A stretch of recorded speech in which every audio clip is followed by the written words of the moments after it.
And we're live. What the buck is up, every-pony? Hello. Hello. Alright. I need to take a shit. Not at the You moment. should have done Too that late. before the Hold it. session. Yes, the nervous, I gotta take a shit moment. We all have those. Alright, well, we're in our final stint. Victory is so close, but also could be stolen at the last second. The Stag Lord did his last turn before we finished, and Alexandrite currently is laying dead after being power word killed, which is always the most pleasant way to go. Mm-hmm. But anyway, we're not dealing with any more of this nice little fluffy music.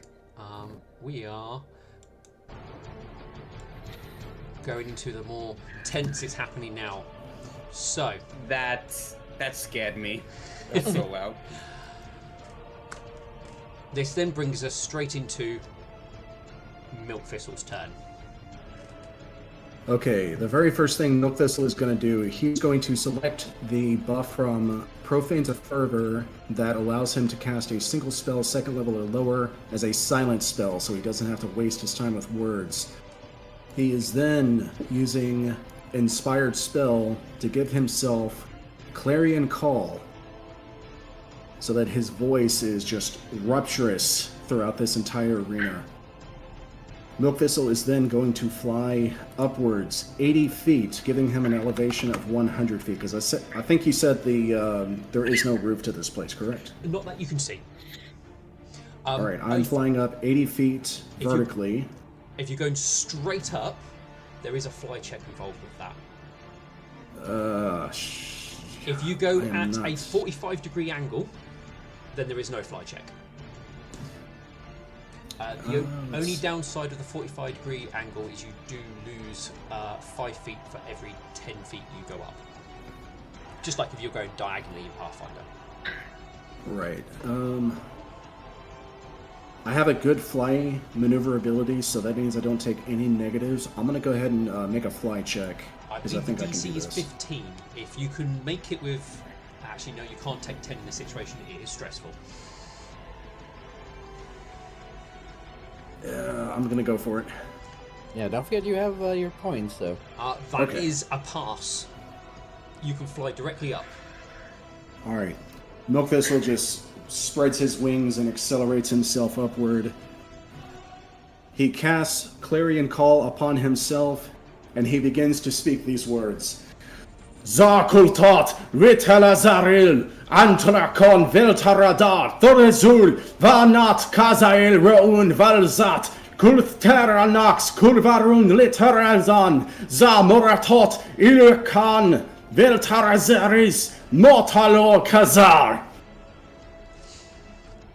I'm glad it was you reading that, not me. Oh, I know. I've had to practice that so many times. I will I share think the that full the- name after this. So, with those words, it becomes very clear what you're starting to do, and obviously the Stag Lord is very much, probably toying with you down below. But the moment they begin to echo around, his attention instantly is put up into the sky, and where he looks changes faster than your brain can process. It's a bit like with those stop animations where they suddenly flick multiple frames ahead, and the whole thing just sort of, they were looking down but now they're looking straight up. He moves that quickly with his motions. He is going to activate he's going to use 2 cheat points to immediately react. With the fact that you are speaking those words, touch you down to that. I'm sure it should be lower, but we won't argue with that number. And then you are a ridiculous distance from him. He is going to have to use something big. Do we need to pull out the Pythagorean theorem? No, we don't need that much. I just can't do anything close range. It has to be a medium range spell. That's all. By the way, the game's still paused on my end. I don't know. Nah, that's fine. You don't need. No one needs to move. Okay. I will. Well, I'm dead pause anyway, it. so. You're not close enough for that.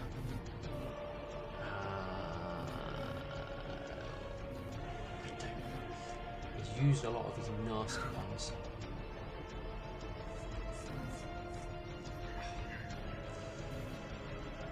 You're high enough up that you actually will be able. That won't have the effect that he wants. And he's run out of those spells. Ooh, that might be it. Range. No, that's 60 feet. You're out of range for that. Ooh. Did I outsmart the Death God? Right, so he's going to have to move. Oh, attack of opportunities. Yes. He will just walk through you because, well, you're puny and he doesn't really care about you. So he's going to walk through you all. I think my smite is turned off because you guys are. Actually, I don't know. Is my thing off for the smite? While you are dead, yes. Okay. I know mine is still active. Right, so he is going to move because he needs to be closer to do his thing. So he's going to move to here. Alright. So attacks of opportunities. So let's see. I Still think my. with. Anyone standing with a melee weapon in the hand may make the attack of opportunity. Go for it now. That's That a was... miss. You know what? Let me see. How many? I'm gonna use a surge on Bad that. luck. That is also a miss. Surge. Oh. Ooh, good roll. You rolled max, I believe. Yep. So that just. You get it back. So that. Oh no, you rolled an 8, so that's a 9 altogether. Yeah. So does that hit? I'm just gonna do some math in my head. That's 28, I think 37. No, that is not a hit. Unless you've got. Well, that was Metal Banana's roll. Metal Banana rolled a 28, so Oh. that would have been a 37. Yeah, mine Bran would have is rolled a 38. 29. 38. No, that would not be enough. But you do have. But you do have your smite up. But no, that doesn't give you any pluses to hit, just to damage. So I'm guessing that.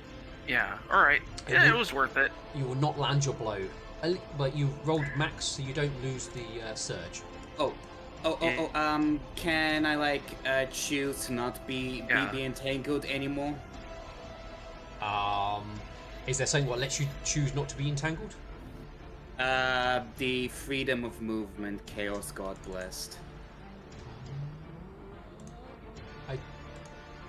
You are still entangled. Ooh. Does it actually? He has the fortitude entangled save. Yeah, it's. You will. It will not slow you down, but you are still under the effects of it. Yes. Okay. I'll give you that much. Because you need to fight it off with your fortitude to do anything. All right. Anyone else? And that would be a standing action. No, you do it each round on your start of your turn. Technically, the only one thing I forgot to ask Milkfist to do it. The only one he technically needs is the will save for the fear effect. So you need a will save from Milk Thistle? Yeah, for the fear effect, DC 30, which I think you will easily pass. So is that tool? Yeah, just. Well, no, you got bonuses from the nightmare, so yeah, you would have passed. No, he cannot fly, so he definitely didn't gain any height. But he is really tall. Are you just 100 feet up? Yes, because I was 20 feet up and I have 80 feet of fly speed, so exactly 100 feet. Okay. So he will be able to reach you with this, with the rules of him cheating. So where is it gone? There it is. I need to make sure it does what I think it does. Alright, he is using this on you.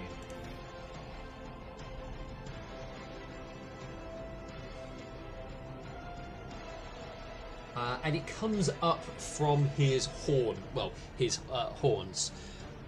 Antlers, there we go. Straight up at you. It is a blast of solid, bright light. Alright. Oh, there it is. Sunbeam. Yeah. You need a reflex save. Okay. Yeah. Give us a reflex save first of all. Let's go for that. I'm going to surge that. Yep. Oh, actually, he needs to beat your spell resistance. Oh, that's true. Okay. Well, you'll get the surge, and you rolled max, so you get it back. I like that roll. I didn't know that was a roll. Oh well, I'm only doing it for this combat because it's like you're at the final hurdle, so you've got that little extra little oof. So if he rolls a 1, he basically fails. If he rolls anything else, he gets it off. Yeah, oh wait, that no. gets it off. Actually, no. Ignore that. Because I rolled his concentration. So that was a 2. 27. Will that get through? Yes. Okay. Alright, so I rolled 27 plus 8. Alright, so yeah, so that will you do pass. The DC was 30. For the duration of the spell, you can use a standard action to do more of this. Each creature in the beam is blinded and takes this much damage. Any creature with you don't take anything. You don't take double damage from sunlight. You have negated the blindness effect because you passed the reflex save. I'm just seeing if you take any extra damage from any. You're not an undead creature.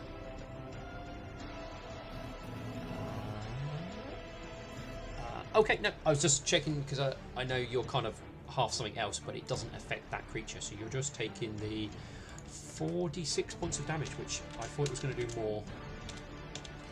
But he didn't blind you. You basically take half damage. So half of 16. I'm glad he didn't blind me. That would have made reading off the scroll difficult. Alright, is it 16 or half of 16? Half of 16. Okay. Rounding down.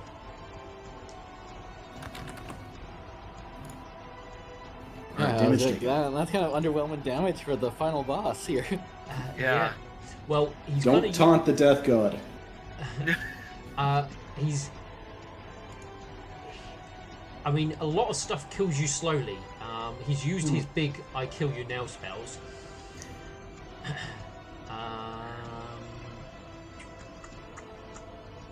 And a lot of stuff some of his really nasty stuff requires you to be on the ground. All right, that would be his So turn. Apply. Burned. Your turn. All right. The game is still paused. It's not anymore. All right. I forget what's the bonus for charging. Isn't it 5? +2. +2. All right. So does it have to be a straight line, or can I charge diagonally? It has. You technically have to go to closest point to closest point. Yeah. But I mean, I think for 20. I mean, so technically you would have to go 15, but I'm not too fussed because he's ginormous. So as long as you do a straight line, that's all what really matters. All right. I believe you can do diagonals. It just needs to be like the compass diagonal. Yeah. All right. But, I mean, if you want to go like that, I'm okay, basically. All right. Yeah, he'll do that. So he goes up here. As he charges, he's gonna command Thunderclap, fall back. As you charge, something that the Stag Lord hasn't bothered doing for this entire time, he does now. He uses his attack of opportunity against you. Oh, okay, cool. He kicks back with his hoof at you as you come charging in. Smacking you. Alright, so...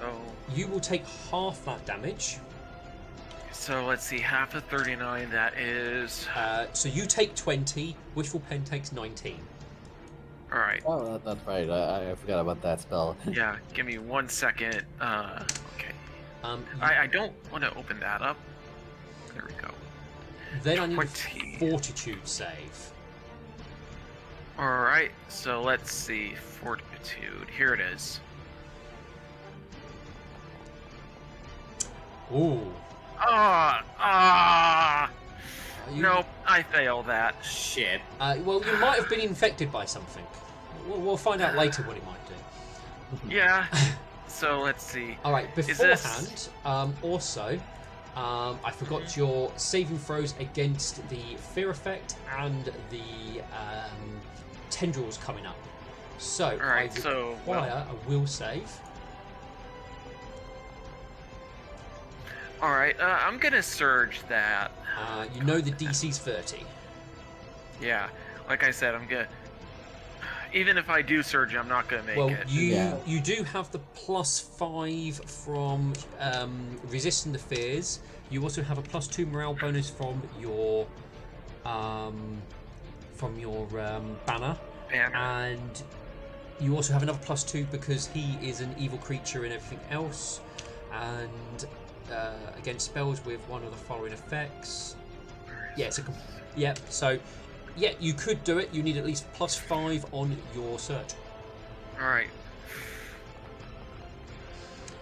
You rolled a 4, which is enough. Barely. Because you have a +1. You succeed. Yeah. Alright, give me that fortitude save next. Alright. I believe that is a 4. Alright. I'm gonna use another surge. Yep. If I could just click it. Thankfully, with this one, you only needed a 1, so you resist all of the negative effects at the moment. You take the solid kick blow. It definitely knocks you off your step for a bit, but you still come charging in. Alright, so let's see. That's a +5, you said? +2 for charging. Alright, so... You know what? I'll just add it all up in my head. That's fine. I have a calculator. I can do all the pluses. So you rolled a 34. I'm gonna surge this because we kind of need all the hits we can get. So that's a 3 plus 3, 39. Anyone flanking? No one's on the other flanking side. Let me have a look at your pluses. See if there's anything you've forgotten to do. +11 for strength, +2 for your AB, 12. Yeah, you are. No, hang on, Burn. You still got the shaking condition on you. You passed your saving throw for your fear effects. So that's an additional +2, and that is enough to hit because you managed to shake off the fear effect. Okay. Oh man, sorry, I'm just like, my adrenaline is kicking. I don't like it. Okay. So that will be 20 damage, and with my Hell Knight order ability, that's 30. or not Hell Knight, the mythic thing, I passed through his DR.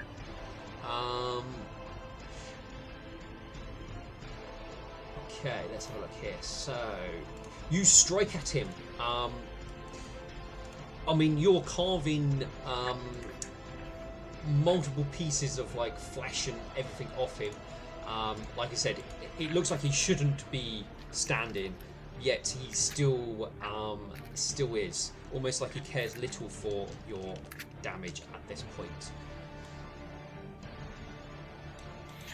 Alright, and that is the end of my turn, because that wasn't a full attack like I normally would do.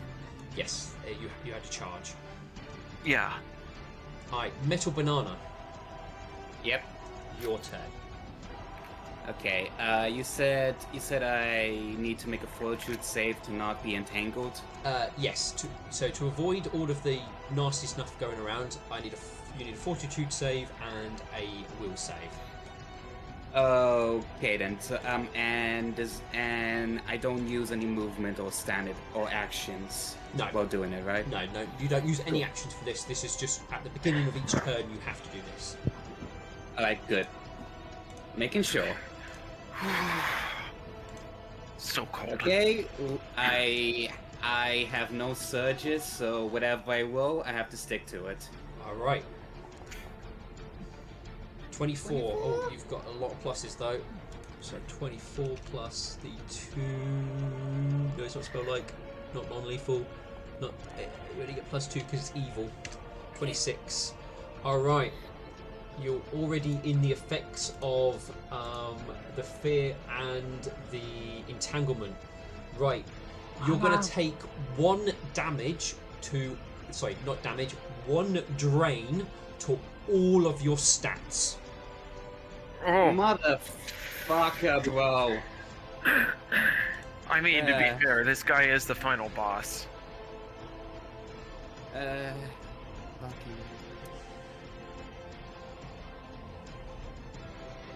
Yep. I'm probably not gonna hit now, but I'm still gonna do it. I'm gonna charge this fucker. Go for it.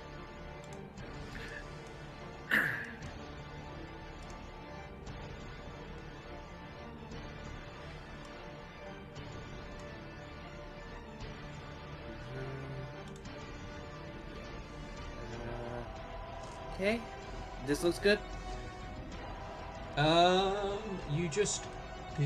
You would have to go a little bit higher just because you can't charge through his This squares. one? Yeah, that'll be fine. That's right on his edge. I'm okay with that. Okay. Yep, I'm just gonna do that. Oh, that was the wrong button. I'm just gonna move here. You go. Come charging through. Yep, charging past. Oh yeah, and specifically, I'll aim for its weak spot, so steel can insert the heart place where. I got what you're saying. You're trying to, as you come charging through, you kind of jump to catch your lance in the right place, opening up that section of his underbelly more. Mhm. Yep. Okay. Well, it's a good thing. Sorry. Okay, I'm not gonna power attack. Okay. Oh yeah, charging. I forgot to select that. Sorry. Yep. Yeah. Why it? Okay, if for some reason it's not letting me use the charge attack. Oh, isn't it not? Okay. No. What, for the lance's ability? Yeah. Let's. I'll just make the attack, and if it doesn't show up, we can just add to it. Yeah, we can. Yeah. So yeah, it doesn't really matter. We can do I do have the challenge on? Yes, I have challenge on. Yes, so. you do have challenge. Yep, everything looks good. Motherfucker, bro. All right. Well, remember we've got some stuff which is potentially not on. Yeah, because you've just done the standard attack. So let me have a look at this. So. I think I still missed though. Possibly. Lance, extra. I can't. I need to have a look at. Ooh, I didn't want to do that. I should have guessed I would roll terribly this session, since last session I rolled like 6 nat 20s in a row. I mean, we're doing really well. Okay, so you get that. Alright, so it does all that stuff. Okay, so it's mostly that bonus there. Right, let's have a look, see. So, you do get... So, you've got 26, you add that. You do have your challenging.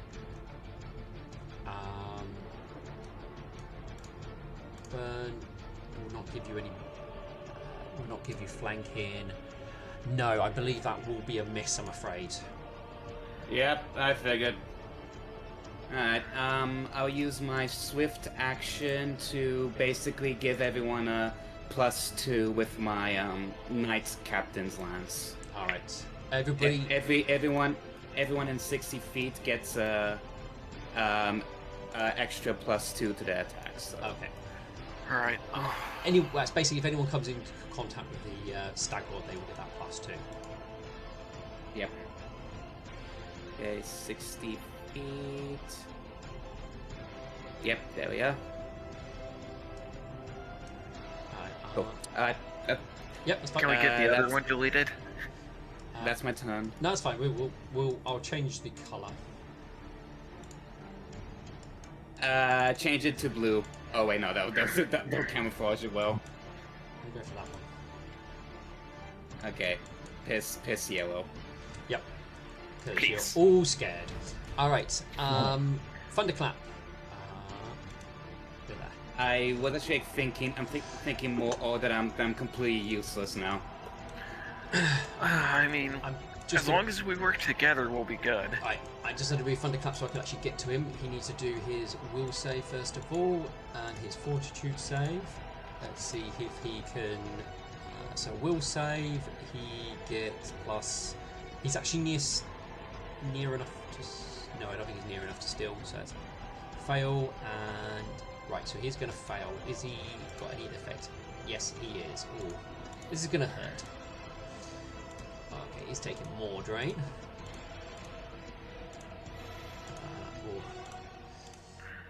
He doesn't need these stats.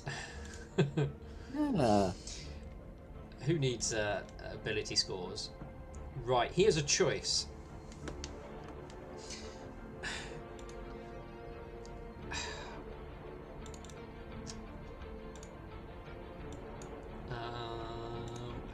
What's his intelligence? What do you think of this?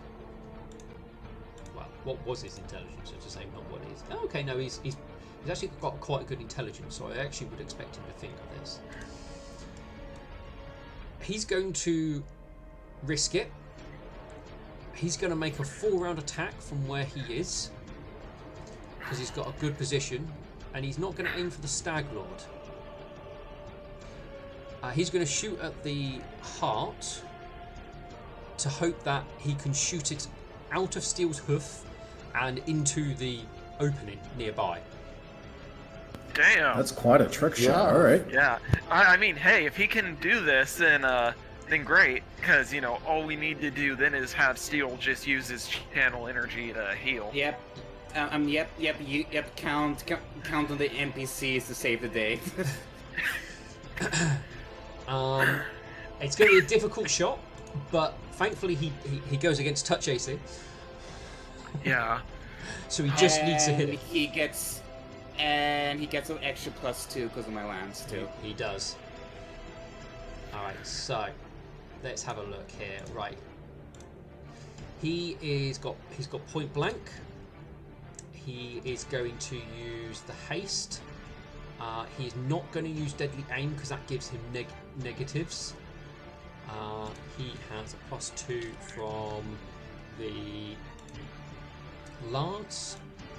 I think he's out of grip points. He is.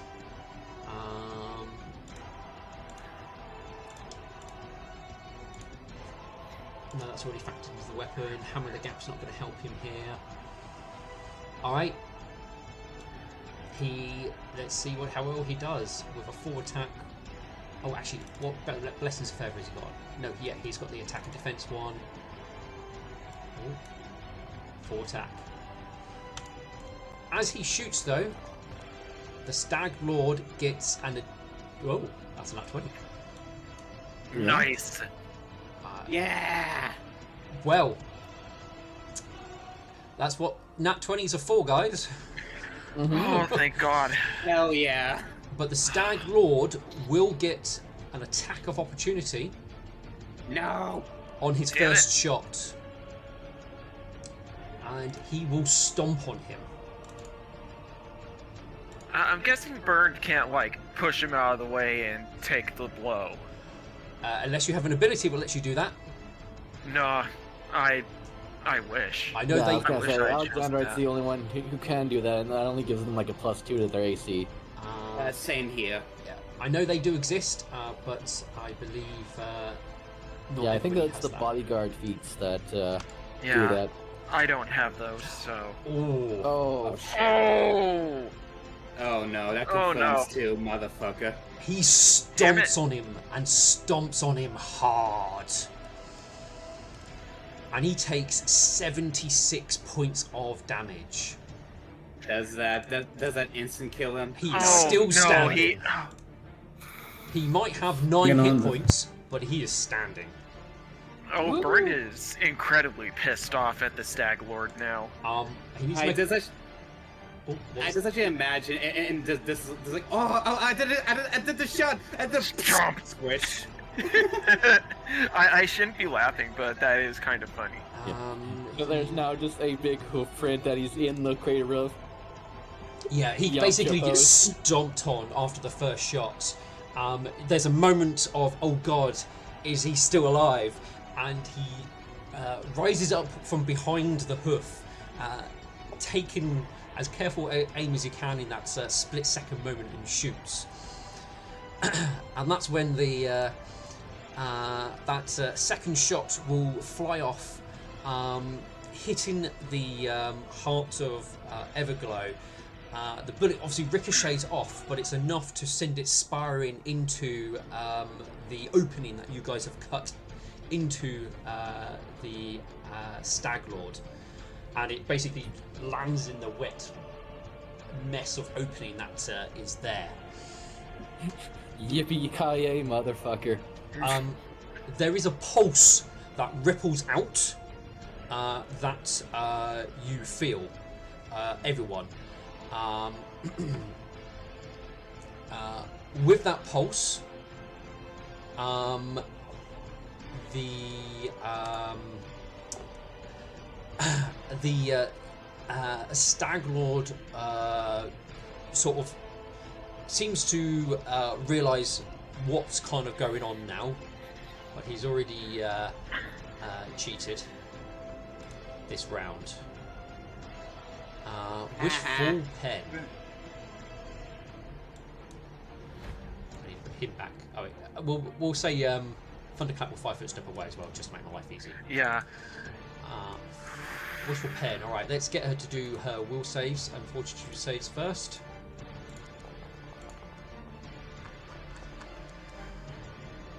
Right, she is not afraid, and she does not care about those tendrils. I'm glad that I chose the badass for the wife. Or did she choose you? Yeah. Either way. Makes sense. She is a dominant in the relationship. Yep. Yep. Right.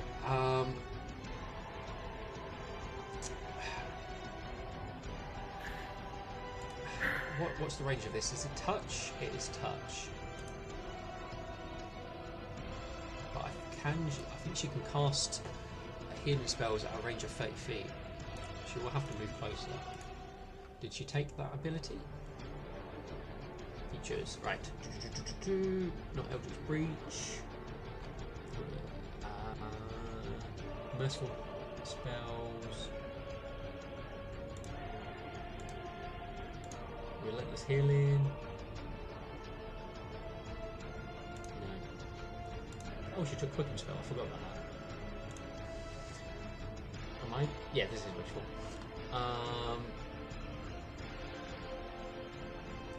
Call blessing. What was the feat? What allowed you to cast touch spells as if they were range? That is a mythic feature called Faith's Reach. Yes, she does have Faith's Reach. So, she could move in and cast a heal spell and do it herself. It's up to her. Yes. She knows that the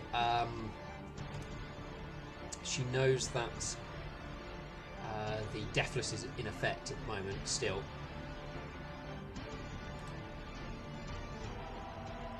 No, everyone is really badly hurt.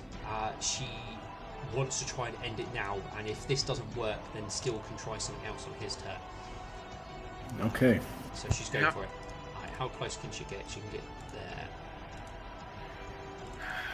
Does she have that as a spell? She does not. Okay, so she can't use that as swift action, so she'll just move and hope for the best. Can she do spontaneous healing Yes. with Mythic Faith's Reach? Spontaneous healing. That lets you burn a prepared spell for positive energy.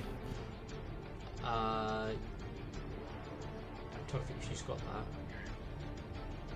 I think every cleric has it. Oh, you mean the channel positive energy? No, it's Convert forget- a heal spell into any spell into heal. Yes, I know what you mean. Yeah, she has it. Oh no, she's got the spell for it. I'm just making sure that let's see if she gets attack of opportunity now. Okay, no, Staglord only has 2 attacks of opportunity, and he's used both of them. I ate one of them.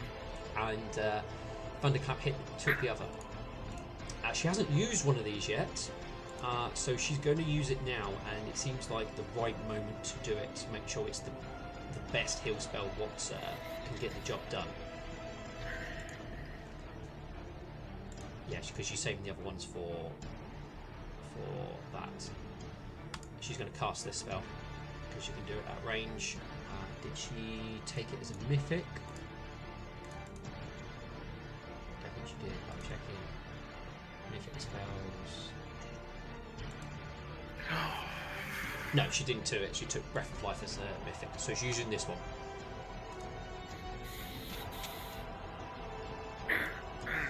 So,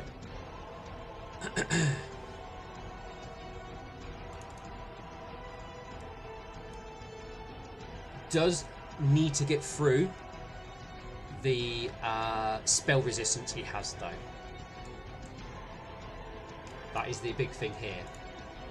So, I forget if I use, because she cast a spell on me that I think it was protection from energy, or she's used Shield Other. So basically, it means that you can kind of share your mythic points to a point. Alright, would I be able to share a mythic surge with her as well right now? I think it only lets you do it with saving throws rather than this sort of thing. Ah, alright, no worries. Just was a thought. No, that's fine. So she is now going to cast a try. No, that's the stag rolls. No wonder it's so high. Open wishful pen. Okay, she's going to try and Eldritch Breach his spell resistance. First one. Oh, that's not good. Second one. Oh wait, no. Helps if I roll the right thing. It's caster level, not that. Constant. 15. That's a good start. It's not high enough, I don't think. Let me check the number. It's not. Right, but she has some tricks up her sleeve. So she's surging. I found the surge.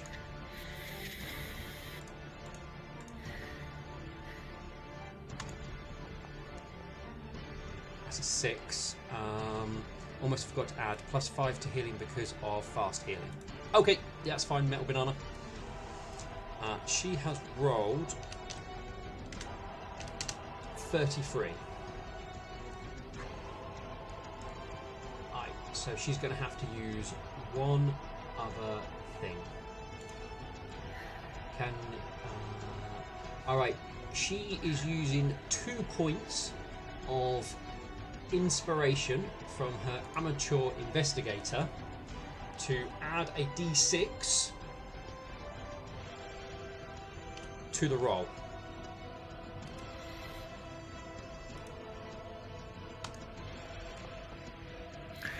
Nice. Yes! Nice! Oh, thank God. I'm not... Oh, God.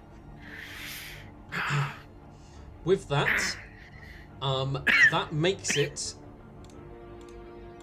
39, which is enough to penetrate his spell resistance.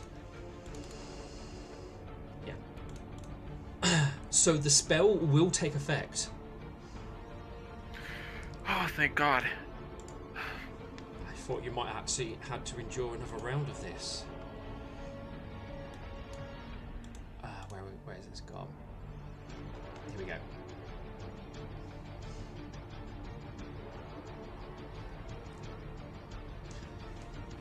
So,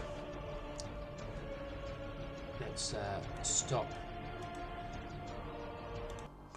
The battlefield is eerily still. The aftermath of chaos and corruption hanging in the air like a dark cloud. The Stag Lord's monstrous and twisted form stands at the centre. His decay form of mockery of what the once majestic god he was. You cut out for a second there. Oh, that's fair enough. When you guys, when the heart was placed against the Stag Lord, as I mentioned, you saw there was a pulse that radiated out of him. But now with the healing energies pushed into him, the dark energy that surrounds the Stag Lord seems to writhe in protest. You see a final surge of madness and corruption lash out at the light that seems to glow from the heart. The tendrils of darkness that have been around the map rush away from all of you up into himself, and those of you who are close enough can see them twist and writhe around the heart, trying to choke it, trying to hold on to his twisted form that is. But then the heart of Everglow pulses once, twice, and then with a brilliant flash of light, you see it sink into his chest. Then the light explodes outwards, flooding the landscape with radiant light. All darkness recoils, shrieking and dissipating like mist burnt away by the morning sun. The oppressive fog that has hung over the battlefield is evaporated in an instant, swept away by the power of the heart itself. The Stag Lord's body stiffens, his grotesque form shudders as the heart begins to work its magic. You see the dark twisted anklers, once blackened and gnawed, start to glow with a soft golden light. Slowly the corruption retreats and the twisted unnatural growths fade as the antlers regain their original graceful shape. They grow taller, more majestic, each point gleaming with the warmth of the sun. His eyes, once hollow pits of sickly green light, begin to glow with a warm amber hue.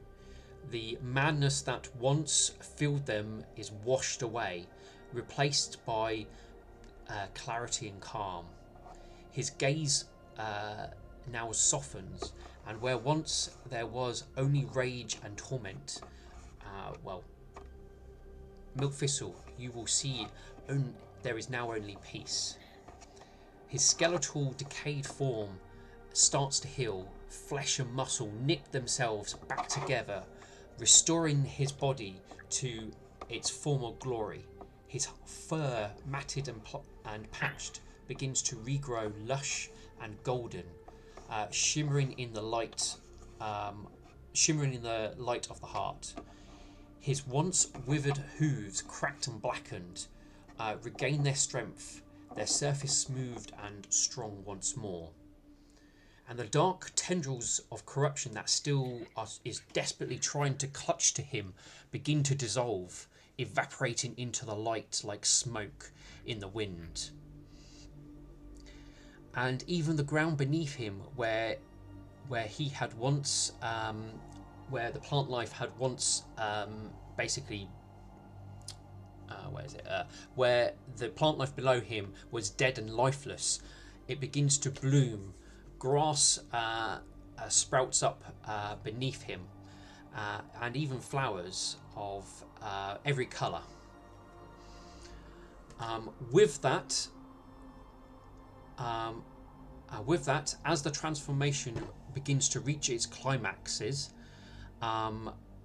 there is one last burst of brilliant bright light, as to the point where it blinds all of you completely, and you lose sight of where you are and of the world around you. Good thing I'm dead, because I can't see any of this. Well, yeah, if you're dead, then you don't have to worry about this. You get to miss the spectacular.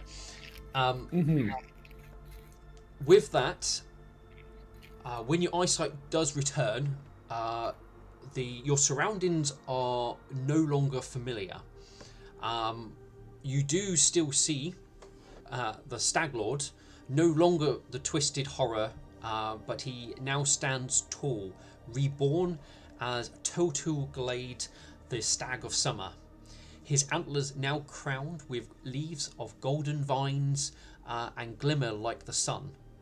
He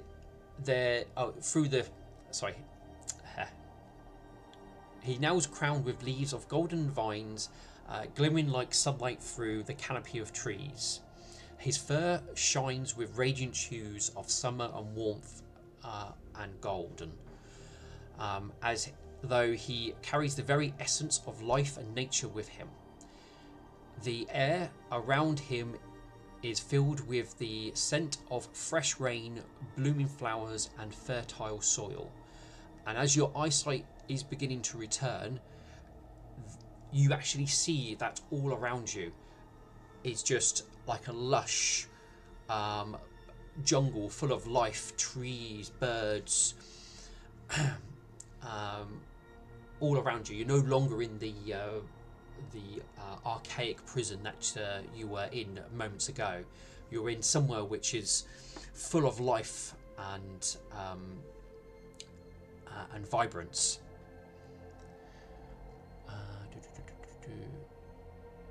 As he stands there, the very earth beneath him seems to pulse with life, and the land seems to become renewed and restored by his presence. Milk Thistle, because of your height, you actually can see further afield, so you can see far enough to tell that you're in the desert, except for right where Total Glade is, has sprung up basically a forest of life in this endless sea of sand. With the pulsation of life pouring out of him in this instance, anyone who has died is resurrected as per Raised Dead. So you do take 2 points of level drain. Oof. But everybody else who is injured, you are restored to full hit points. Nice. Okay, plus 1,000. Yeah, I was gonna say you couldn't wait one more turn. Nope.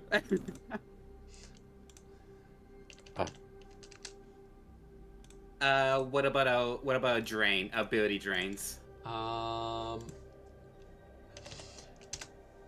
Did I say it would remove your ability drains? Am I going to be nice? Up to you, mate. Up to I'm you. going to go with no. What do you say? That will be a stain on your soul that you have to heal. All right, Okay. and the diseases that we all contracted if we had failed the fort saves. That is something that will be washed away. Is the diseases, as Oh, thank God. as he is the sort to be able to wash that away. Yeah, I'm sorry.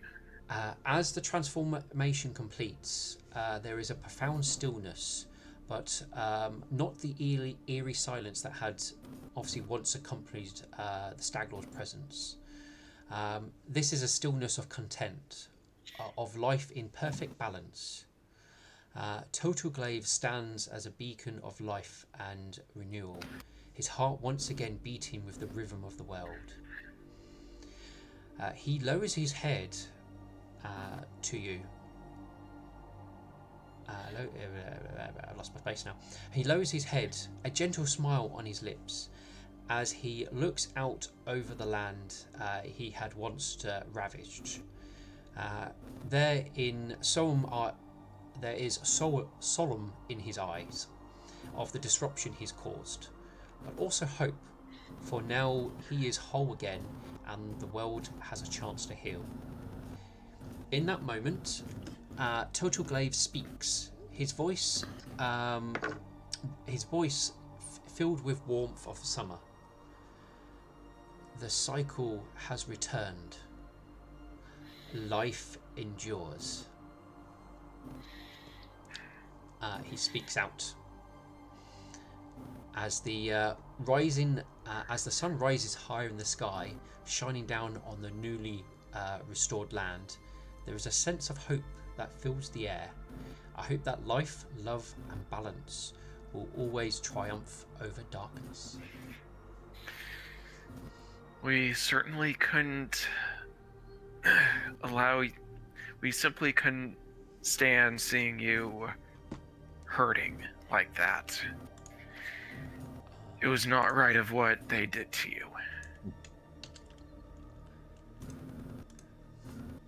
He sorry. Carry on. He'll extend a hoof.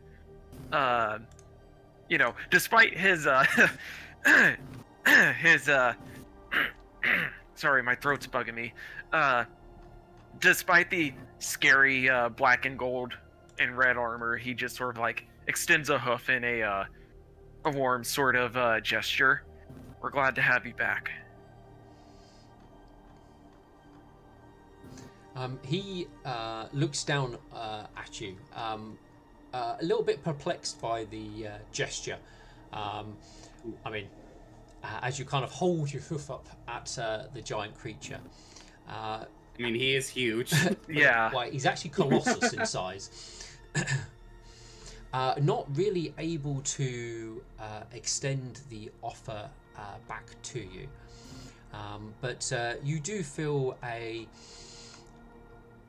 at least a sense of warmth around you as a comfort more than anything at your kind gesture towards him.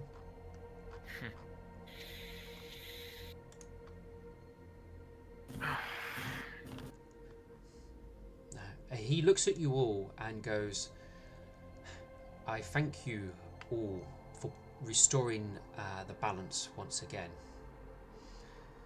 Much has changed over the lands that I once watched my kind frolic over. And there are many new faces that I feel out there.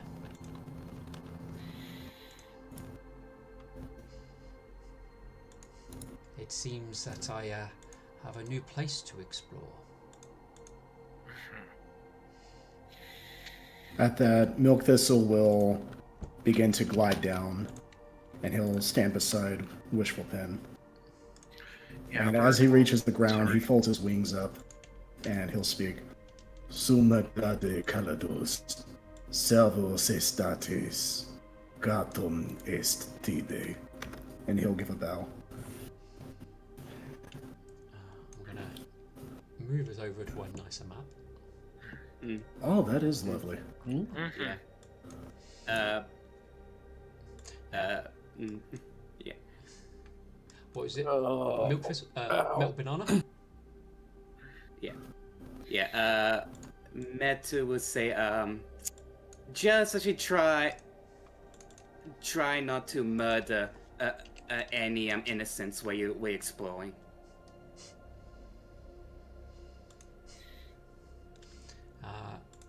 He will look at you and goes, I wouldn't care to do such a thing.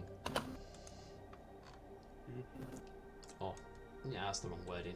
He will go, that is, I wouldn't dare to do such a thing.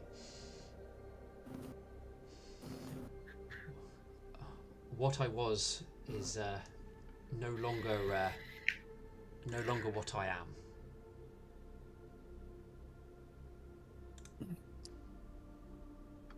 The demons that your previous form called forth, do they still roam the material plane? For now, the small essence of power they have is fading fast. They will not remain here for long.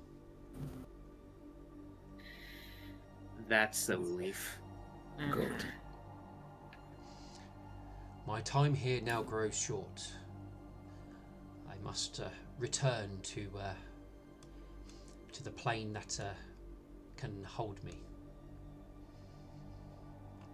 You have done a great deed here, and you shall not be forgotten. Safe travels. If I may dare to make a suggestion, Cleverglade. Seek out Perfect Aurora the Wise, End of Winter. It was thanks to her that we found you at all. I am sure And I will find my siblings once again. And if you wish your tools returned to you, we know where they may be found. There's a remnant of the ruminants who are in desperate need of judgment.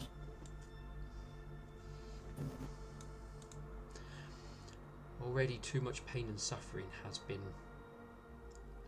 been caused by myself. No more is needed. no wonder they call you the Wise. With that, his body begins to sort of glow brighter. Well, it starts off a very sort of a small glow, and it begins to sort of grow and get stronger and brighter and brighter and brighter, to the point where you have to shield your eyes as it gets so strong. It's blinding. It even hurts to look at. You feel like the warmth radiating off his body as he glows brighter, and once you feel like you have to sort of take a step back, you notice the light is sort of spreading out, almost like he's breaking up into hundreds of small, tiny balls of light that sort of just fade out and shimmer away to eventually everything sort of dies down to what it once was. Can we also remove our debuffs? You can remove your fear effects and your entanglement, and still is no longer pinned. I don't think there's any others.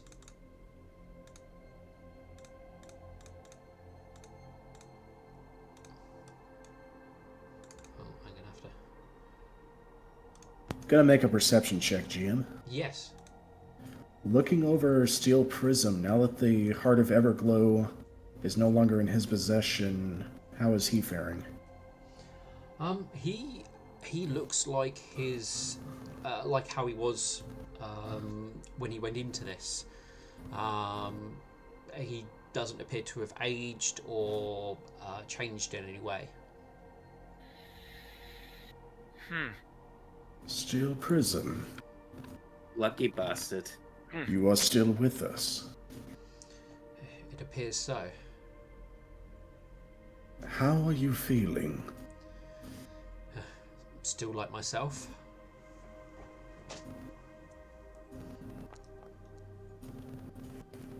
Okay, Nice. that was a natural go geography. Where are we? You're. I mean, you don't recognise the forest. It's definitely new. But you can see through the trees and stuff. You can see the signs of the desert that once was. So you're probably very close to where you entered the prison. So somewhere around here is probably going to be the obelisk. Okay. Sorry. Oh, okay. Reminds me, how far is Metal Banana's home, and how far is basically the god's crazy town we left? What do you mean by God Crazy Town? He means You the know- capital. Oh Yeah. Villa Town. Okay, you have to go through Villa Town to basically get to your home.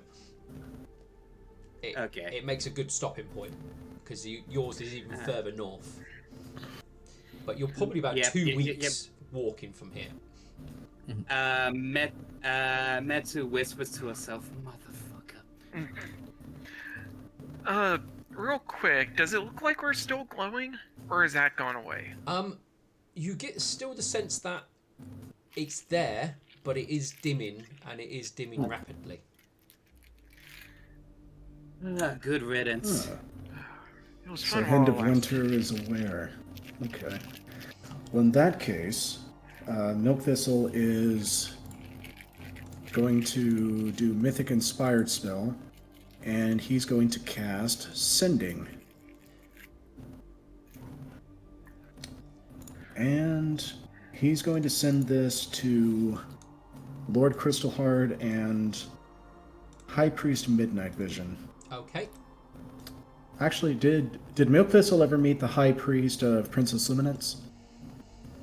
Yes, you would have met the High Priest of Princess Luminance as they were around the table and everything else, so you would know who they are.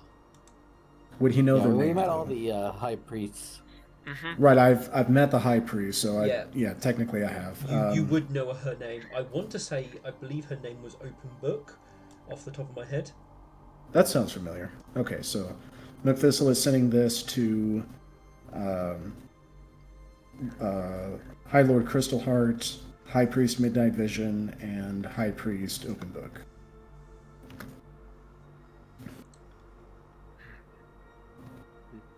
And that's exactly 25 words.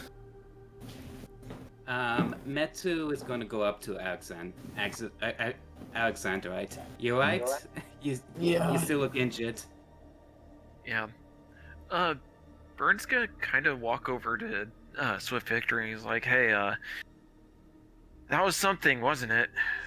Glad they were all okay, though." He gives a chuckle as he looks at you and goes, "That's definitely a once-in-a-lifetime experience. Don't want to be doing that again anytime soon." I should hope not. I want all of us to be able to live peaceful lives now. I don't. He just sort of like he does the nose boop with the hoof thing.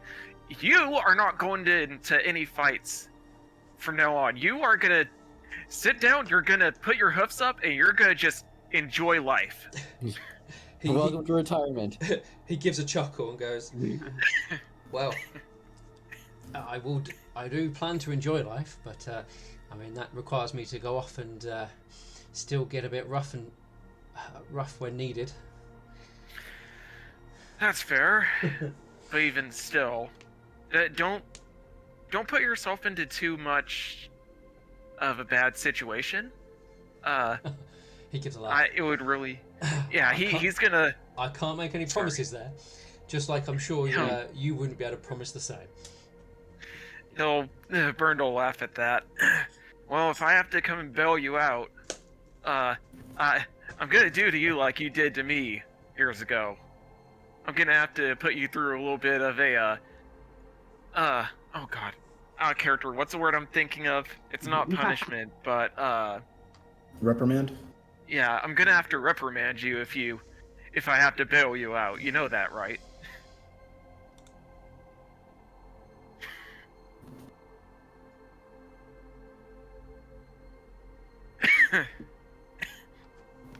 And with that, he'll he'll be careful and like he'll find some way to like maneuver the spikes so that they're not hurting him, as he just kind of like gives him a very light hug.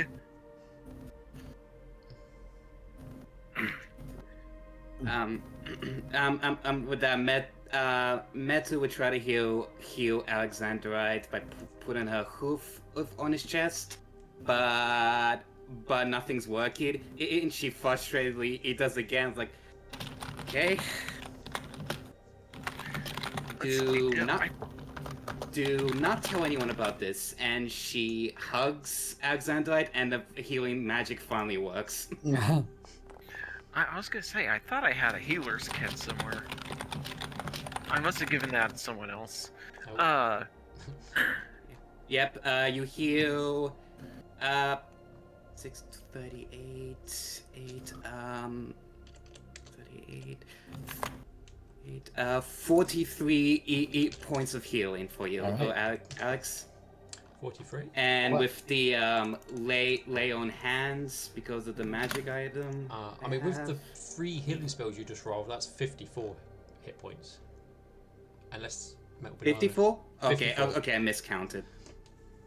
Alright. I think we should all stick around here. Oh, you using the necklace? Okay, that is as per Steele's lay on hands because he was the one who put it in there. Let me just roll that for you. There you go. Yeah. Oh my god, that's a lot. Nice. 34. Bernd is gonna look to everyone and say, I think we should get in contact with Swift Gadget, and if they have the airship fixed up, that we should have them come and get us. Yeah. And Alexander will say to Metal Banana, well, I'm thankful that you care enough, and don't worry, I won't tell anyone, because my wife would kill me if she knew Mare hugged me. Good. Good. That's it. All right. Yeah, Bernd will calmly approach Metal as well. We all of us worked pretty dang good back there. Thank you for all the help, and even though we sometimes we're at odds with one another, I did cherish every moment of the time we all spent together. It was fun, and I think that if we were to work as a team together more often, we all could, make the world a little bit safer for everyone, a step at a time. Obviously, you've noticed Milk Thistle. Katerina is kind of not like rushing away, but kind of walking away, like he's looking around, trying to look for something. Wait. Wait. Where did like Katerina go? Wait. You'll see Milk Thistle walk up in this direction. As soon as Burns says all those nice things, Metu just looks for like a excuse or distraction that says immediately that. I mean, to be fair, this was kind of the right moment for those things to be said. She has some other things she wants to say. Let me guess, it's a fuck you and go to hell. We'll save it for later.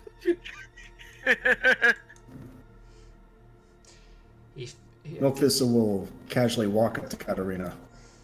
Is something missing? If we are where we are, I think we are, then the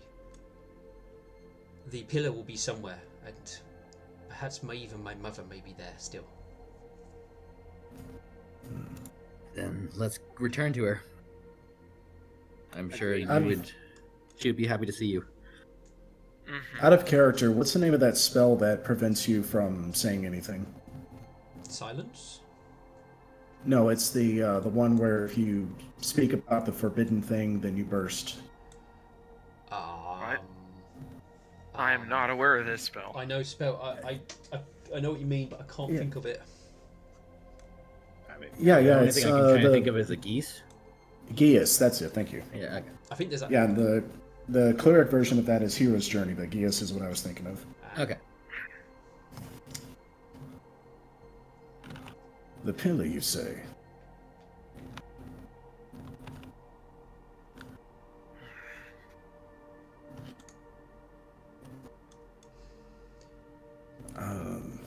The pillar would have been above the sand, so we would have been able to see it, yes?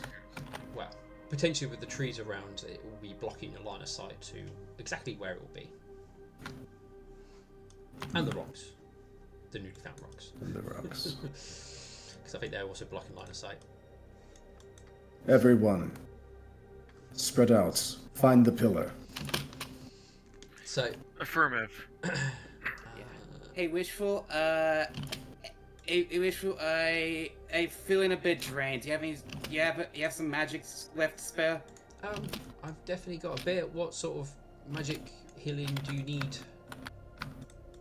I have a massive headache. Basically, like she is like describing that her ability's been drained.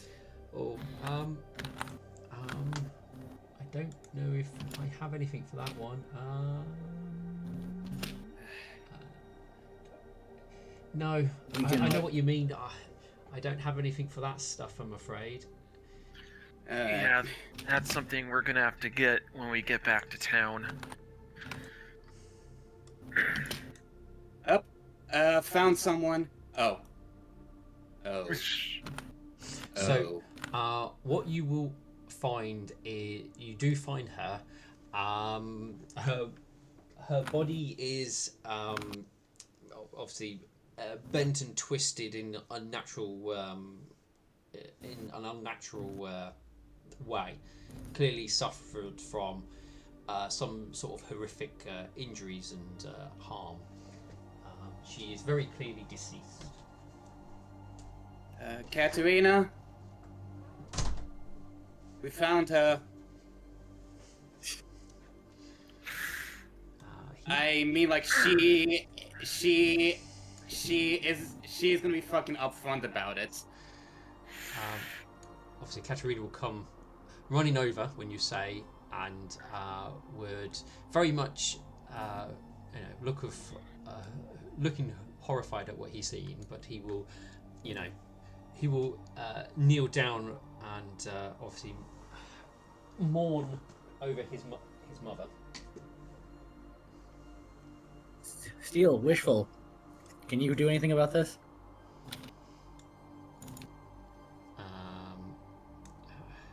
Wishful will come over. No, I mean, I've not prepared anything for long-term death. I've only got, you literally just died this second, and I can bring you back. Steel, can you do what you did to bring back Wishful? Still will come over and have a look, and we'll go. I possibly can, but I only will restore the soul. I won't restore the body, and they probably would not last long in this state. How many days has it been? I do not know. I think it's been 3. I think like restoring her soul would be best. Agreed. We can At do least more. give them a chance to say one last goodbye. Yeah. Everyone, search your belongings. Find 100 gold worth of diamonds. Do it quickly. I don't have any diamonds, so that leaves me out. Yeah, I was I gonna do say, not either. You were the guy who carried all the diamonds. Still will go. I think we probably need some sort of regeneration to restore her body before you attempt. Actually, does Raise Dead repair the body? Subject soul is not limited to blah blah blah blah blah.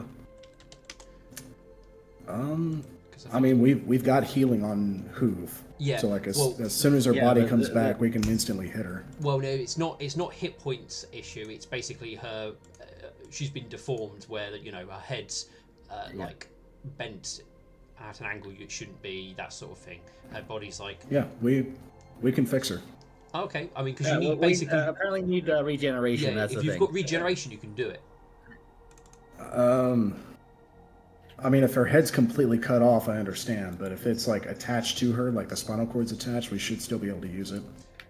Yep, I mean, it's still attached, but basically It's on the wrong side of the head. Yeah, so it's she's twisted up. A standard healing spell would not fix it. You need something to, like I said, regenerate her body. It's almost like it's been separated. Okay. I was a normal paladin. Hold on. GM, how much XP did we get? This is important. Okay. This is not me being that guy. All right, this is still story related. How much XP did we get? Oh. This is definitely sounding like being that guy again. Oh, hold on. No. Hold off before you judge me. Because you would still get XP for it. I need to. Bear with me. I need to go back to the map because the initiative tracker is on that map. Okay. Final boss. Because if we got a massive buttload of XP, we can make this happen. I just had a really bad idea as an impromptu joke.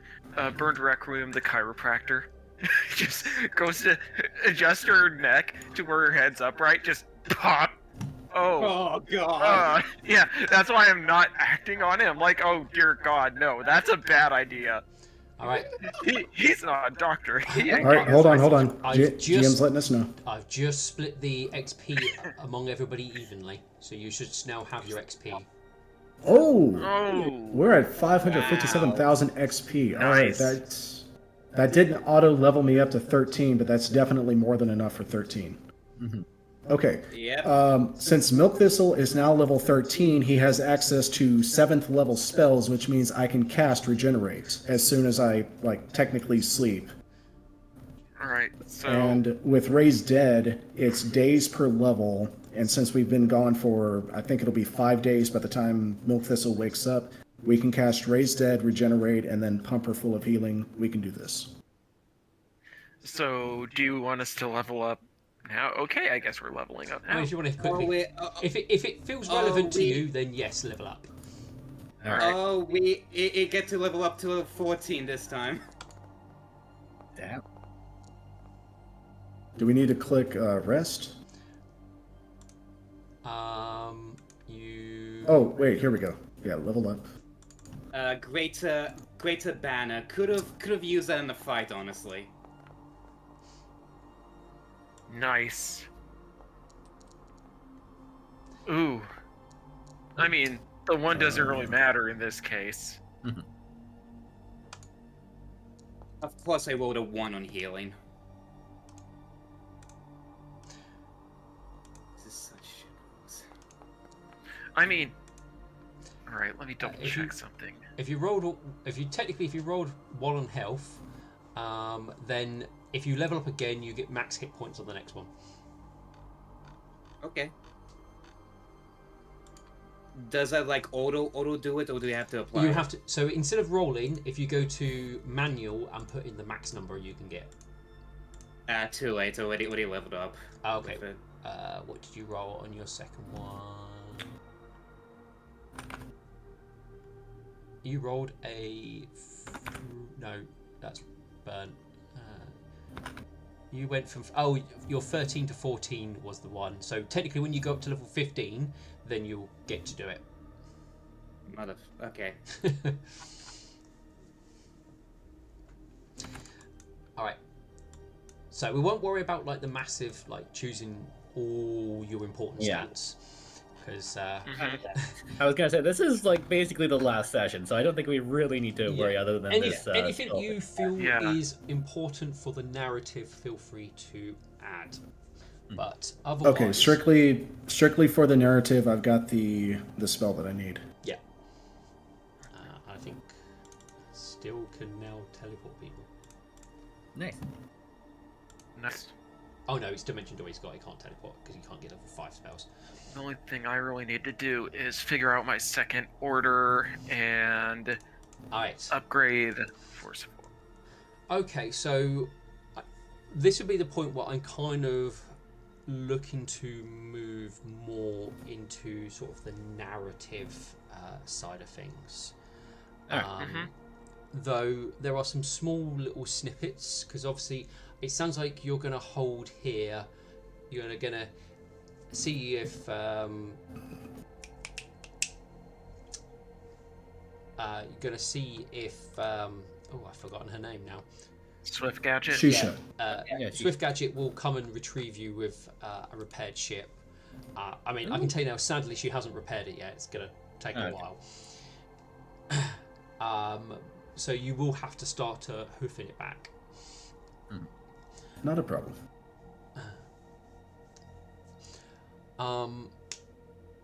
You only need to make it as far as, obviously, Silver Dream, and then you can easily get some teleportation magic and obviously get off to wherever you want to at that point. Well, before we delve into that, GM, can we do the RP of raising Shisha? Yeah, you can. Okay, so assuming we're already level 14, we have the spells prepared, correct? I would have thought so, yeah. Okay. Then, let's see. Does regenerate work on a non-living subject? No, it has to be living. Okay. Yeah. So they have to endure a little bit of pain first. Yes. All right.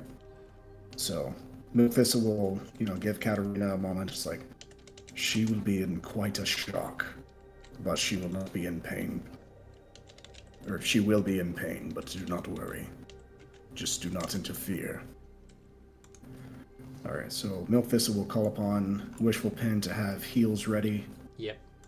Well, she's the same level as you, 14? Yeah. So she can have the same sort of things.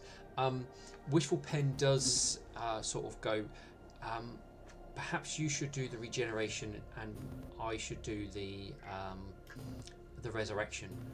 Because obviously the caster knows your alignment when you cast, and they might react. They might not choose to come back if an evil individual resurrects them. They might think something's bringing them back to inflict more pain upon them. That's a good idea. Yeah, Milk Thistle agrees. Did we find an extra 100 GP worth of diamonds? I have like 25 GP, I think, on me. No, I have that's silver. Okay, no, I have no GP. I have.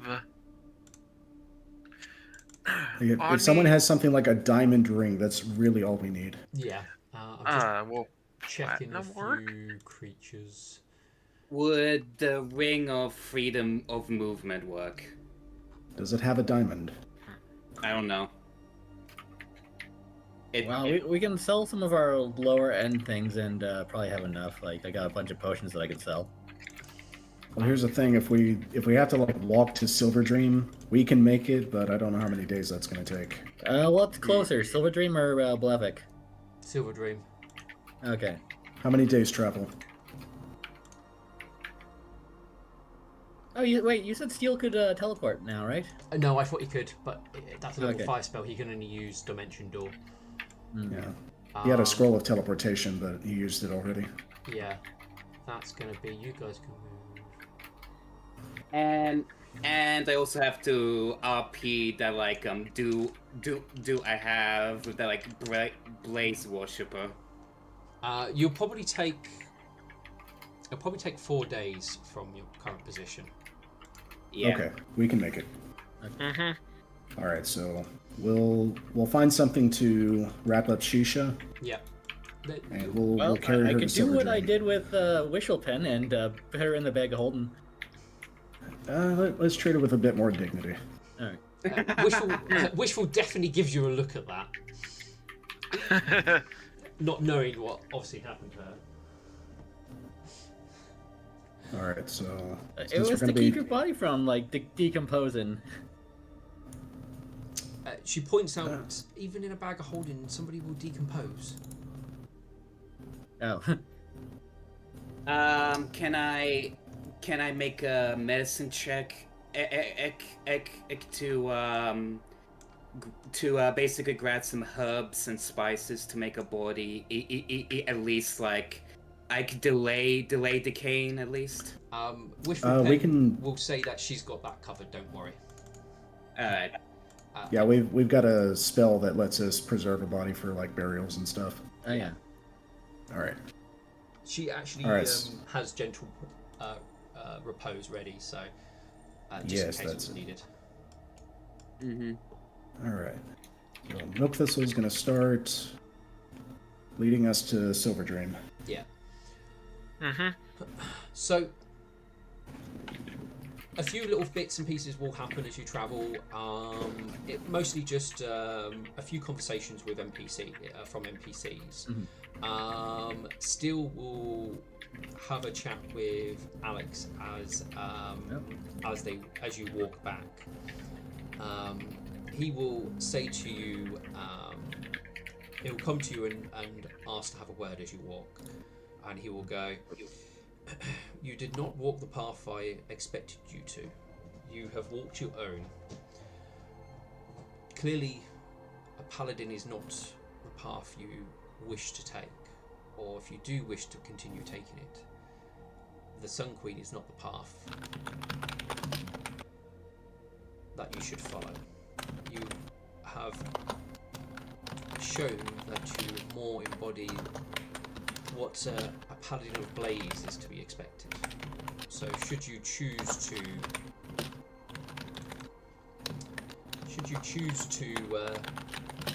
what's it called, atone for this, I would recommend atoning in a temple of blaze." Alexandrite will give a nod. I'm sorry that I couldn't be a better pupil to you. He looks at you and goes, I was not your teacher. I was merely your guide, and you chose to walk your own path.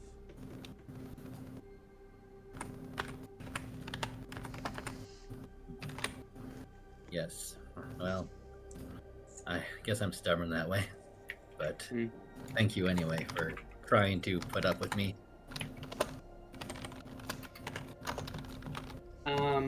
You said like Swift Gedge is with us now, right? No, she's stuck somewhere. Oh, okay, a long never way mind away then. from it. I'm afraid. The only other little conversation that would happen is Steel would also have a word with Metal Banana.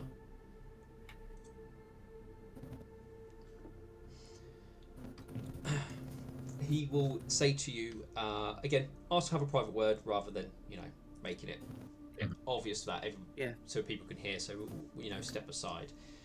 And, Sure. He goes, I can recognise that you've clearly lost somebody very close to you, and that is possibly why you behave how you have. From somebody who understands that pain, don't let it overpower you, as it can become all-consuming if you let it.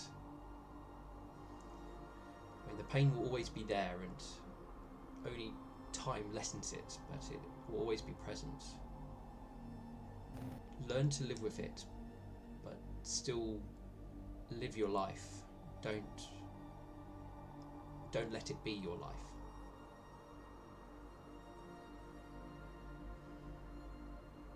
They're the reason I'm here.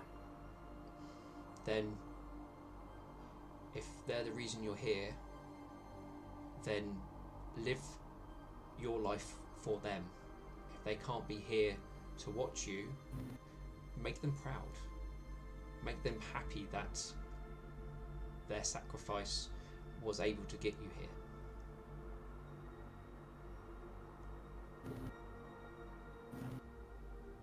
I sacrificed everything to become a knight. My hobbies, my personality, hell, Eve, even my own singing career.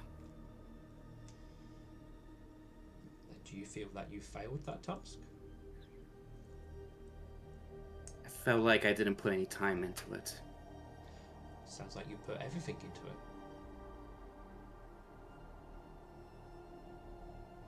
If you've given What is that? What you referring to? My hobbies or my knighthood? your knighthood. If your knighthood was everything and you put everything into it.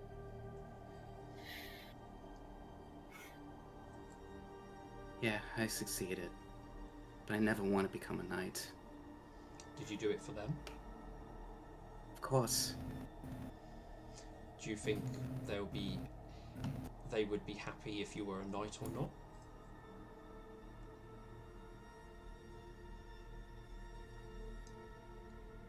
They would. They would say they always believed in me, even when I didn't believe in myself. And what you achieved, would that matter? What you were, as long as you believed in yourself or achieved something great that you wanted. I wanted to become a poet, if that's what you're asking. Then become a poet. It's never too late.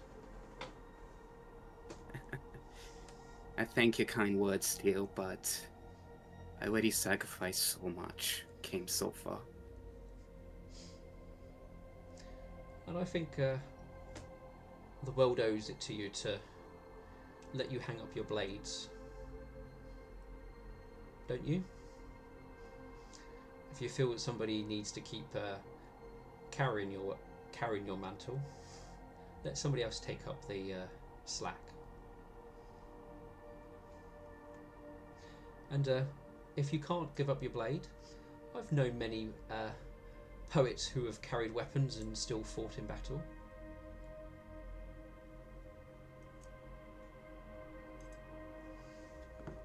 You can always retrain to bard. No. No. I mean, all it takes is putting some of those skill ranks in to perform poetry. Maybe. That's something I would have to think about. This whole journey made me think a lot. Well, should you want to talk on matters, I'm most likely be in Villager Town for the foreseeable future, and I am more than happy to offer some words of experience. I met a lot of paladins in my time in duty, and all of them have some smug to them, including Alexandrite. But you're different. Alexandrite sneezes. He goes. Shame I had to lose an eye to learn that. Some say you act more like a knight than a paladin. I am both. A paladin is the path that I've chosen, but a knight is the rank that I'm given.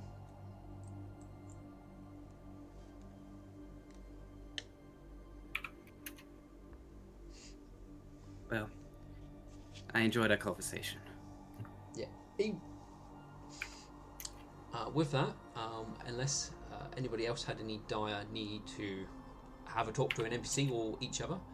I have one small joke that I just thought of right now. Right. Hey, Steel, hoof bump. He just holds up his missing hoof. I mean, you only have a slice taken off the bottom. It's nowhere near as bad as his arm. Yeah. Or his leg, I should say. Meta like face palms. He will just give you a look at that. I mean, Bird is just sort of like hiding his grin.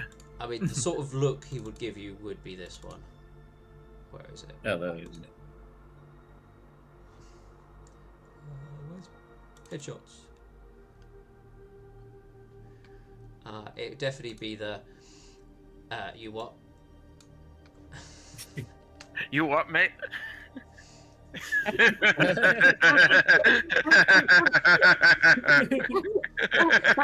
That's a good picture. I like that one too. That's funny. we should have David like turn that into a sticker for the server. But anyway, Were there any messages back from the sending? Oh, I mean, you probably would have got like. They probably would have come at you all at once with a mix of basically praise, excitement, relief, and for you to return with kind of those sort of mixture of things. Nothing too substantial in regards to information. But that's kind of the substance of what the messages would have been. All right, GG. So you guys will head your way to Silver Dream. As I said, it takes you around about 4 days to get there. With your bodies feeling aches and pains in places that you probably never knew you could get aches and pains. You manage to drag yourselves all the way there eventually. Obviously, just removing people's... Oh yeah, all these the buffs that would... Yeah.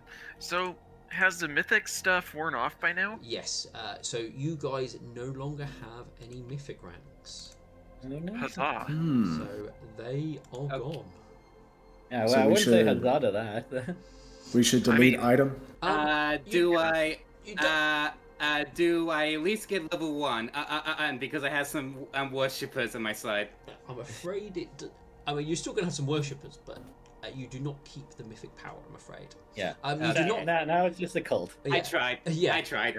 You don't have to delete them because I'm going to try and install a module which will allow me to download your character sheets as PDFs if you want them.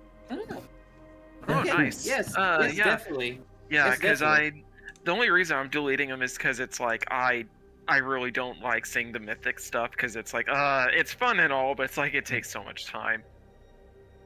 No, I'm happy to have my character sheet as is because there's like little bits and treasures that I typed in as part of the Yeah, adventure. no, it's a time capsule. Yeah. Fair enough. Can I have 2 versions, one with the mythic and one without it? Yeah. Yeah, I can do that. because now I'm officially gonna start working on the on a Ponyfinder Savage World supplement for Adam. So and if you guys don't mind, I'd be happy to, or I'd be welcome to include your guys' characters. It's gonna be mostly a primer. All right. So If I have the time, I will consider it. Thanks All for right, the that's offer. fair. Yeah, All no right. worries. with that, you guys will make it to Silver Dream within the 4-day period. Upon arrival, they are clearly showing the aftermaths of like a horrendous battle. The walls do look heavily damaged, like good chunks taken out of them. There's a partial wall collapse. They obviously had one hell of a fight over those 3 days. It looks like even the city walls were penetrated at one point, as a small portion of the city has clearly been destroyed and ransacked. But the city still stands. I run to find Golden Hoof if he's still around. He would still be around. as he would be. He'll probably, knowing him, helping with the, you know, repairing and like trying to help people, obviously dig out rubble, you know, general first aid and support the civilian populace. So he probably would be there helping. Yeah. And actually, like Metu will like join him in helping. Yeah, that's fair enough. Bird will help out as well. I mean, Yeah. he wants to see people happy and safe now that everything's all done and over with. With that, obviously, some of you will start helping with some of the relief efforts. As Milkfistle, obviously, you would look to get some hold of some diamond dust. Yes. You would They have. need. Yeah, you would have to go to the Citadel to actually get it, as nowhere in the actual city itself seems to have any. But you are able to request some from the Citadel itself, given given the deeds that you have just completed. They will gift it to you for free. Nice. All right, Nice. 100 diamond Nice. dust. Congratulations. You know what? No, Milk Thistle is going what did you to get? insist. Hold on. Milk Thistle is going to insist that he pays for it. Okay. If you insist on it, then they will accept your money. Alrighty. He pulls out 10 platinum coins and trades it for the diamond dust. And you will receive a small bag of diamond dust. Alright. And Milk Thistle will ask if there are any objections to resurrecting Shisha here, as Katarina has been waiting patiently for many days. He will have no issues with resurrecting her here. Alright. Then Milk Thistle will give the bag of diamond dust to Wishful Pin, and you will then he will pull out the remaining 4,900 in gold pieces worth of diamond chunk that we got from the mines a long time ago. Yes. Alright. Alright. With the last of your diamond, Wishful Pen casts this spell.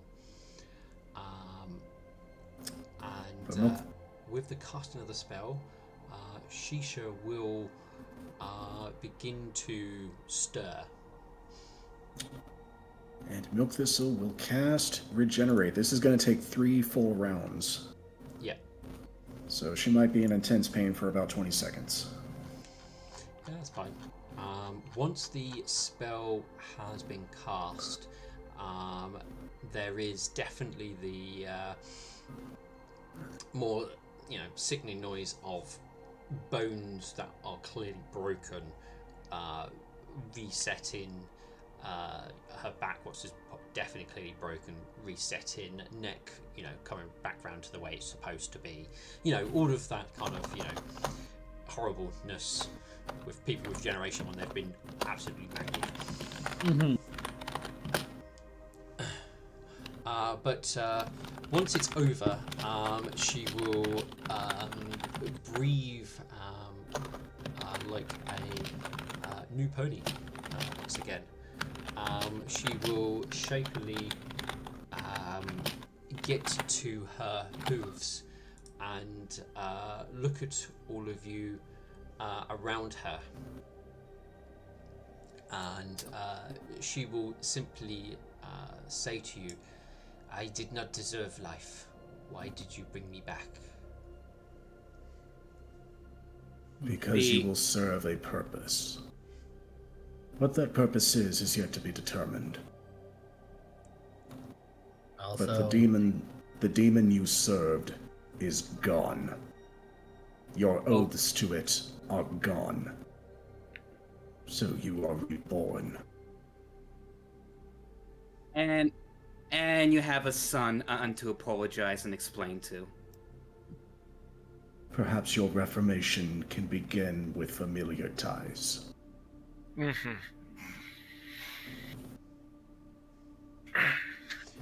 She will definitely, once you've each said your reasonings, she will definitely embrace her son and hold him close.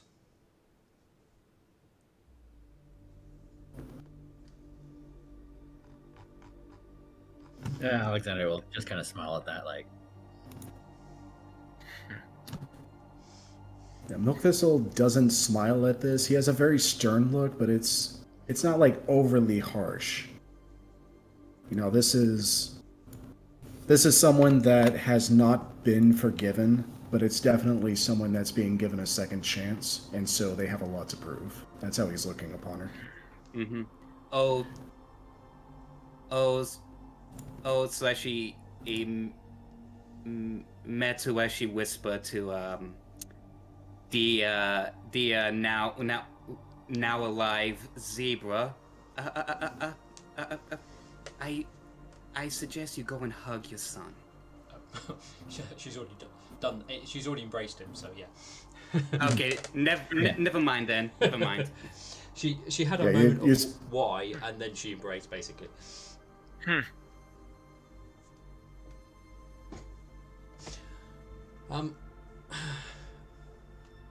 With that,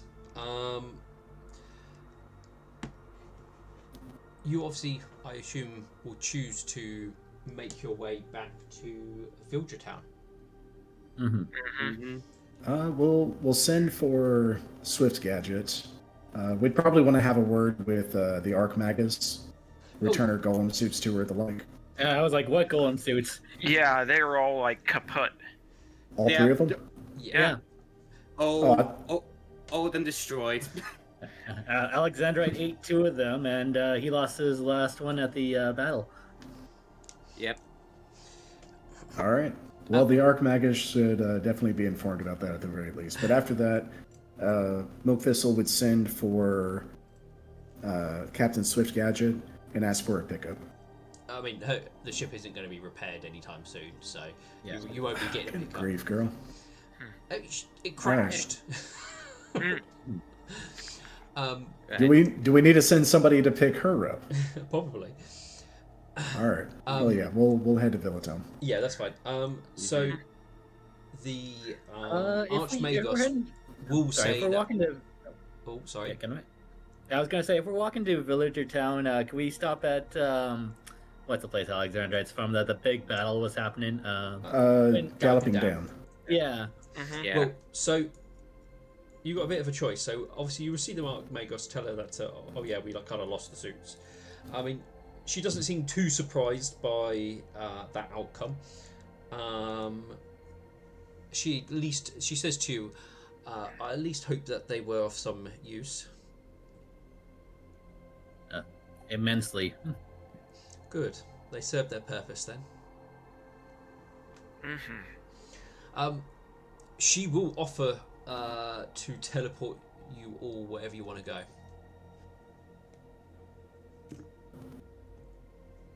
Villatown would be most prudent. Before that, can you tell me what it's like at Galloping Dams? There was a big battle there, if I recall it correctly. I am uncertain of what has happened elsewhere within Everglow. We've been preoccupied with dealing what's happened here. Alexandra will nod. I understand. Out of character. What? She doesn't have a scry? What type of grand magus is this? She probably has scry, but she's probably not felt the need to spy on other cities at the moment. Yeah. I mean, when we stop to rest, Milk Thistle can scry for you.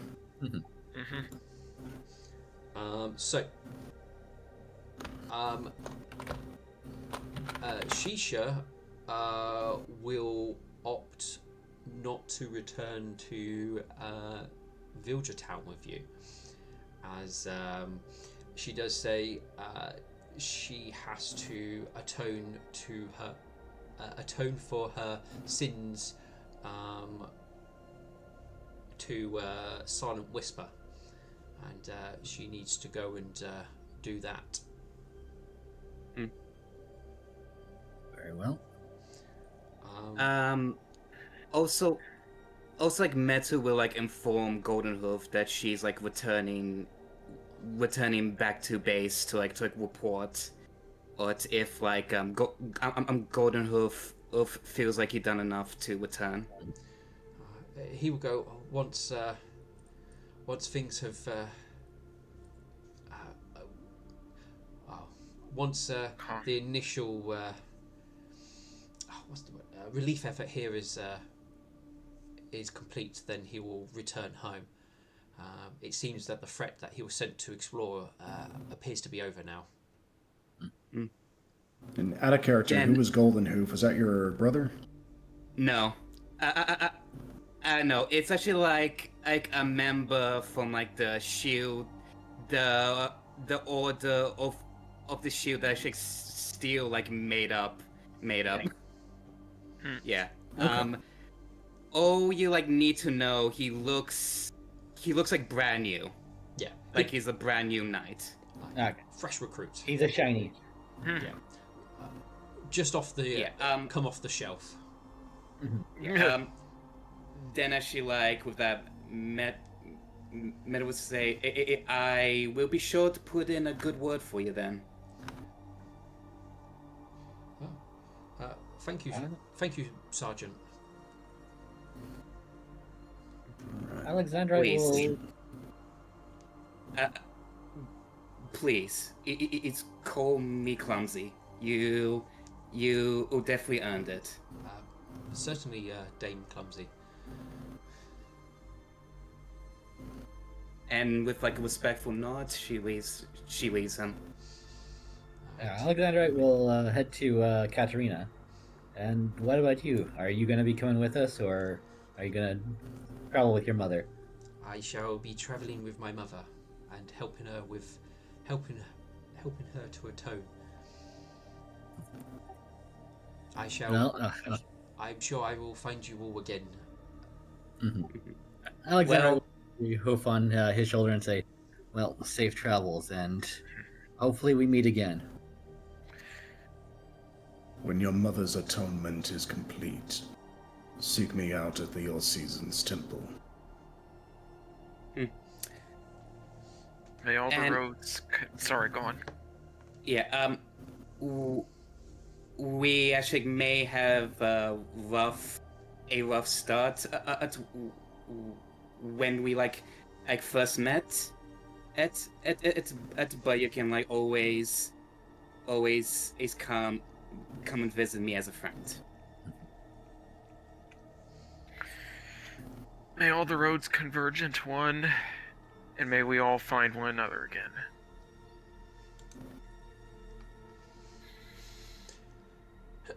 With that, they will part ways with your party, and will obviously potentially meet again. And after they leave, Milk Thistle is going to look to Alexandrite. Alexandrite, who do you wish to see from Galloping Dam? Someone I might be familiar with.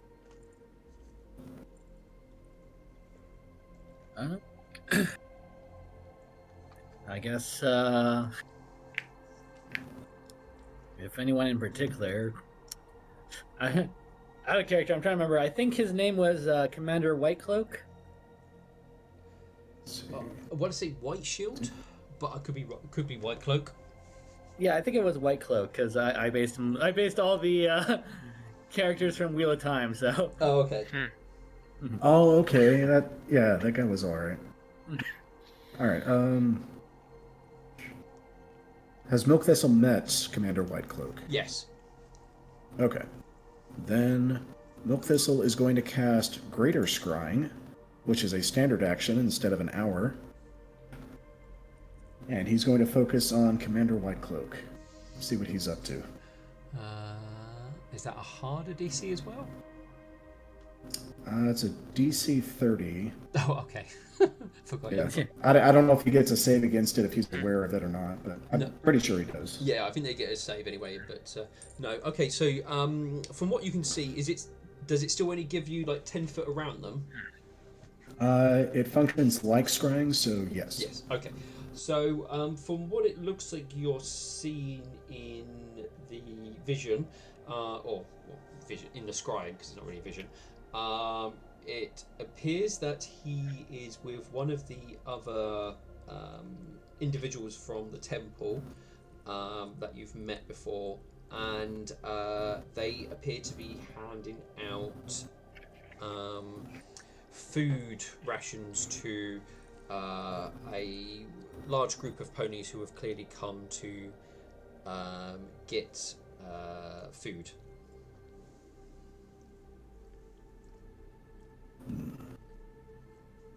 They recover. Alexander will smile at that. Thank you. Okay. You're welcome. Galloping Dam stands strong. As I knew it would.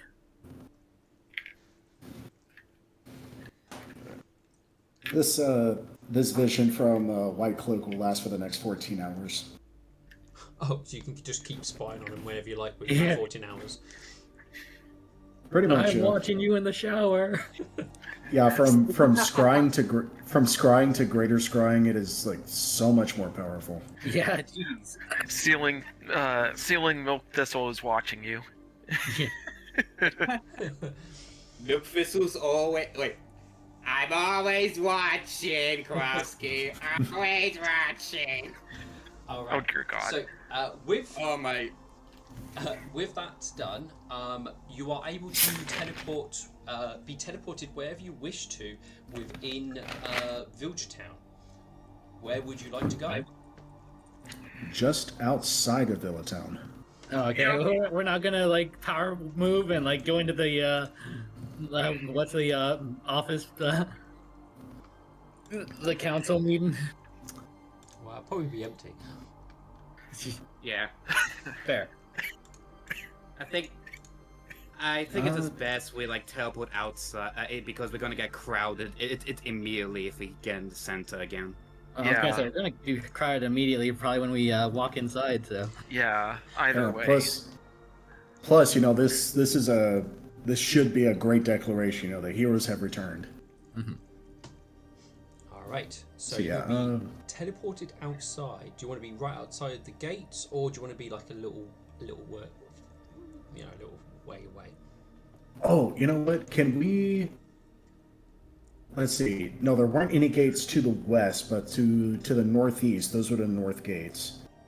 Northeast. Can we be teleported to like just the crest of where the silhouette of our shadows is in view of the guard post, so that way they're like, who is that? Like looking off into the distance, and then it becomes clear who we are, and they send the word. Okay. Yep. All right. yeah, Alexandra kind of looks to Milk Thistle. Man, maybe you should have been a bard. There is a time and a place for all things. Showmanship as well. Where he needs to like improve his like charisma ability first. Okay, so hopefully that will drag you guys over.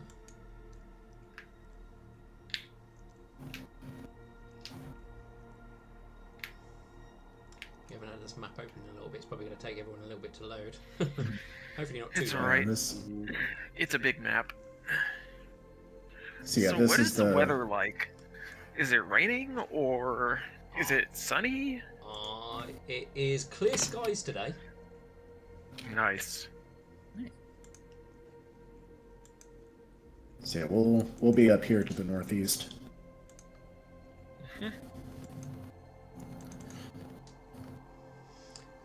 Okay. So yes, there are guards on duty, and I mean, you are watched as you approach,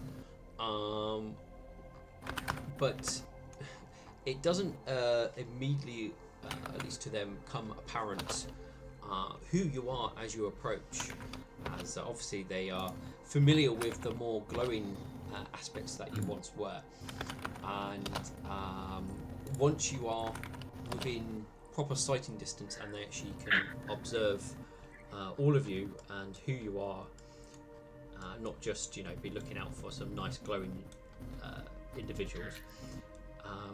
Word will they will definitely send word. You enter the city without issues. There isn't like a big fanfare or anything there waiting for you. Obviously, mostly because they didn't know you were going to be there, and somebody running off to alert people isn't going to be quick enough to get them there. But you will start making your way into the city. I assume you're heading towards the All Seasons Temple? Yeah. Yes.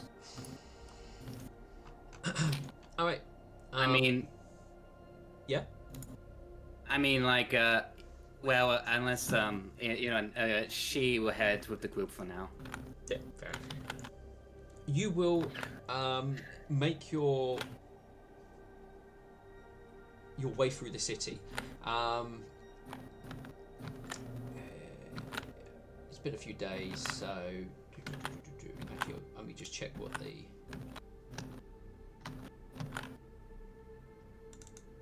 I don't think that's the right date. Okay, no, that is the right date. I think I need to advance this. I can't advance the calendar. I won't worry about that too much. So you guys will start making your way through the city. Unlike when you guys were here previously, you all obviously almost got mobbed and stuff as you walked through the city, because you were recognisable from a distance from your holy glows. With that unnatural glow gone, those who walk past, who notice you, probably stop, sort of double take, almost like they're trying to remember if who they saw, if that was actually you or not. It's not. I mean, with actually Metu and her scars, it's pretty obvious. Yeah. She stands like a sore thumb. It's when you sort of reach about this point here, when it becomes obvious that people are recognising you, and there is actually a crowd around here. Most of it does appear to be those from the temple themselves, rather than like a vast crowd of the civilians. But there certainly is quite a large number of people, and which is drawing in obviously more of a crowd, because obviously when you get a big gathering, people come and see what's going on and everything. When you start on the half moon path, what obviously loops around this area, around the fountain, all the clergy and soldiers that are there, and the civilians that have obviously joined in, they begin to, I say clap. Ponies don't really clamp. They kind of stomp their hooves in a sort of a clapping manner, in sort of a very rhythmic pattern, as a substitute for a clap. And they start doing that as you circle round and start making your way up towards the All Seasons Temple. And stood there up at the entrance there is the heads of all the temples, with the newest member of the Love Wing there. A short hooves that you will all recognise as Duck. Duck! I say out of character. Lucky Duck. As clearly as the newest head of Lushtata Temple, she has a place on the religious council. I bet she's a hoot. I know, right? Meetings definitely go on longer since she joined. Alexandra, come join us. Wishful thinking, you too. Oh, Does she like imagine she has like a long scroll of actually like small like mediocre changes It's like make bread a little bit tastier. Everyone must Like have fresh always bounce when- baked bread at the start of every day. Yep. Always yes. jump around friends whenever you see them. As well up there, you would also have the actual council of Vilgertown. So Duchess. Lily pad. Yeah, it was. I nearly said Lily Water. I'm like, no, that's not right. Yeah, Duchess Lady Pad, Crystal Heart, and the newer members that you haven't really gotten to know as of yet. But there's also Lord Skystriker, who you have had an interaction with. With you coming up and standing, obviously, in front of them. The head of the religious council will step forward. He's an old pony. He is the head of the author's wing, basically. Well, the author doesn't have a wing. She has just one big giant book in the middle of the temple, but he's the head of that side of things. He will raise a hoof to quiet the crowd down, who've basically, the stomping and stuff sort of got bigger and bigger, and as the crowd's drawn in to see what's going on, it kind of everyone lightened up. He will cast a spell which will heighten his voice, allowing him to obviously project over the crowd that is over there in front of him. Citizens of Vilgertown,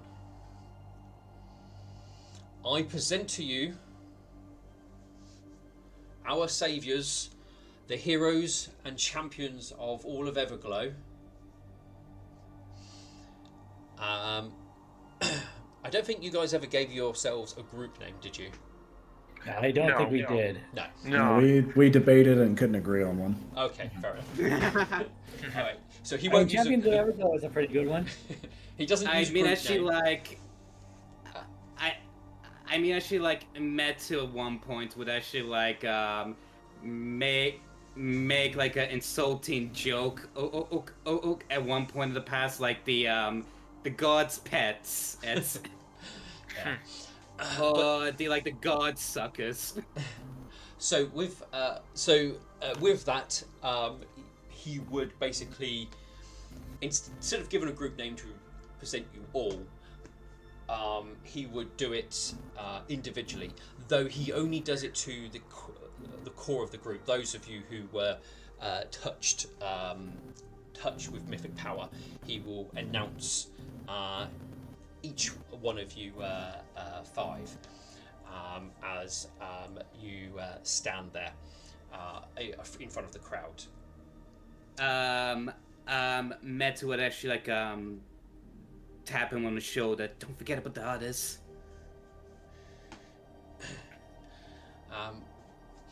With their great deeds and their triumphance, they shall receive rewards that best. They shall receive an award rewards that will best present. That they will receive the highest award that we can bestow upon them as the champions they are. At which point, you basically are given. You are given honours with it, which do come with like a in a sense like a badge or pin you could wear, as well as they do present you with a necklace to the city, which kind of like symbolises like the keys to the city in a sense, which bears the emblem of Vilgertown, as well as if any of you have any knowledge of pony history or any sort of military background, you've basically presented with. I'm trying to think what the. Is it like the Purple Heart? Well, no, the Purple Heart is what you get when you're injured. I'm trying to. Yeah. I'm trying to think of what the American version of this would be. The highest military award is the Medal of Honor. It is the Medal of Honor. Okay, fair enough. So yeah, so you guys would be given sort of the equivalent to the Medal of Honor for Everglow, basically, or for the Old Kingdom that they would normally present. Mm-hmm. Since the GM is British, can we get the equivalent of the Victoria Cross? Yeah, I mean that's what I was going to say, Victoria Cross, but I don't think you would realise what that would be for a lot of you. Oh, I would. Okay, That's a big deal. My research.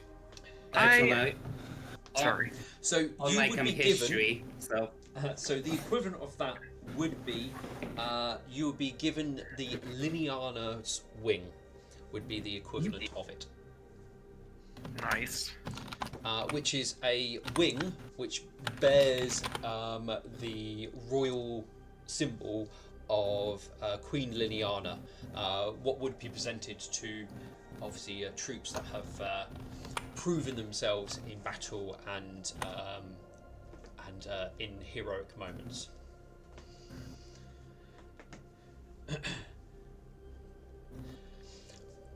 And with that all presented to each of you, he will then present you once again to the crowd, which has grown even more at this point. And you're greeted with another thunderous round of hoof applause again, as the obviously the crowd celebrate. And with that, Crystal Heart will then come and speak, and he will announce that in honour of this great victory that has bestowed Everglow, that I actually want to move it ahead the correct number of days now, so I know what the exact date is.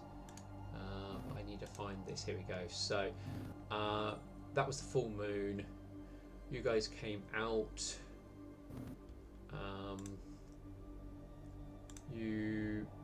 So I'm going to jump. Something weird might happen. So we're going to jump forward a few days. You came out, traveled 4 days. 1, 2, 3, 4. Probably 1 day there. Then you travelled a bit, so we'll probably be kind of on that day then. So, That reminds me, I want to check to see if Alexander Wright's birthday is passed at all, because I remember he was born on some particular holiday. Did you make a note when he was born? I think it was like the equivalent of like the New Year or something like that. We're about a week and a half away from the New Year. Okay, so yeah, probably then yeah, his birthday would probably be then, like when it happens. So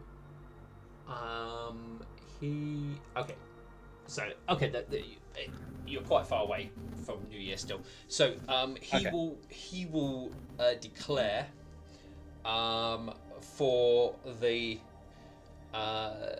he will declare today the 37th of Morse to be declared a holiday, or it's the only way I can really think of describing it. Declare it as a national holiday. Well, at least a citywide holiday, to be presented as a national holiday, and for the next 3 days to be of celebration in Everglow's continued prosperance, so that we can celebrate our heroes, celebrate the city, and celebrate for the future.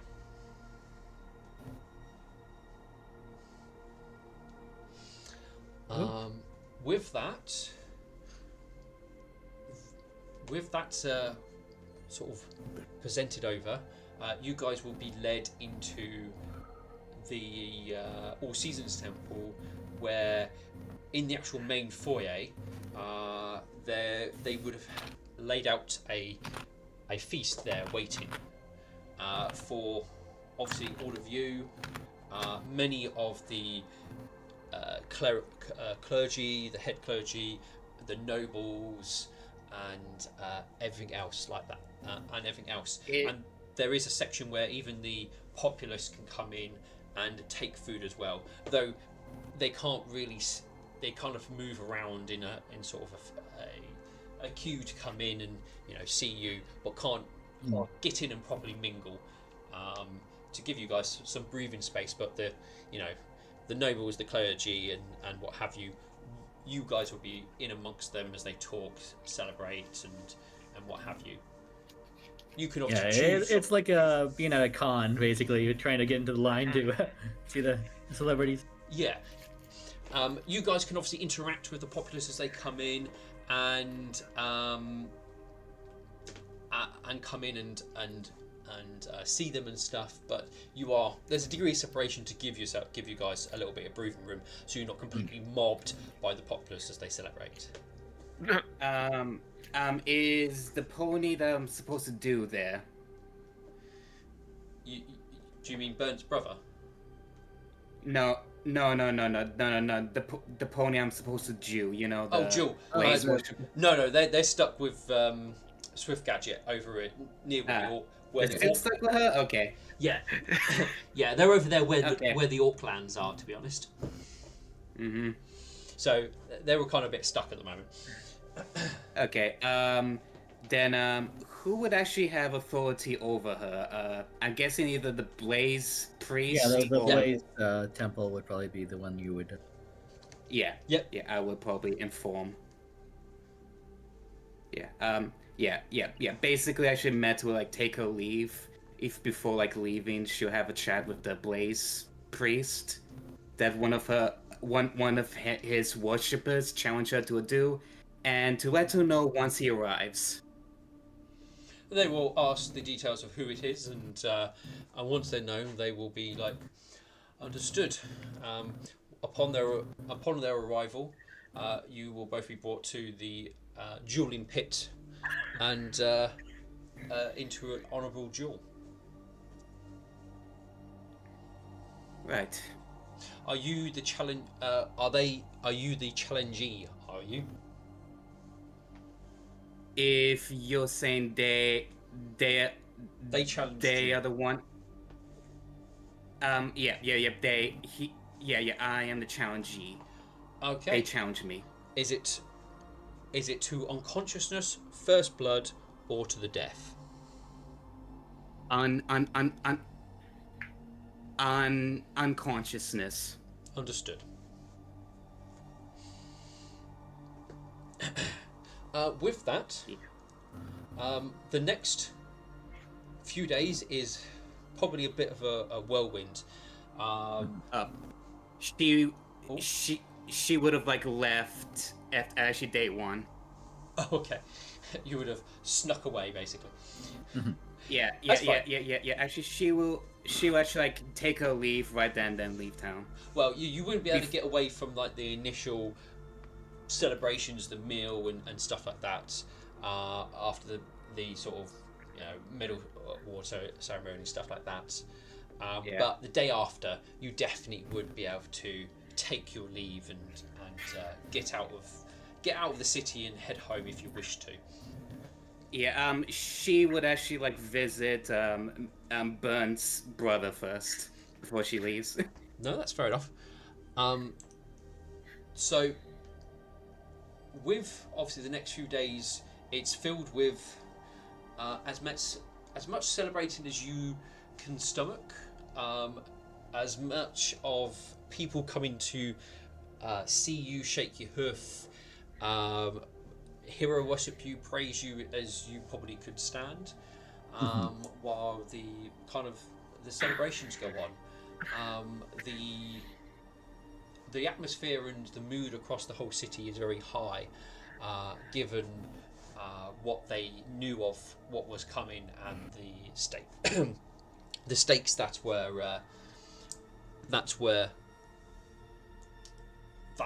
the stakes you were against. It seems the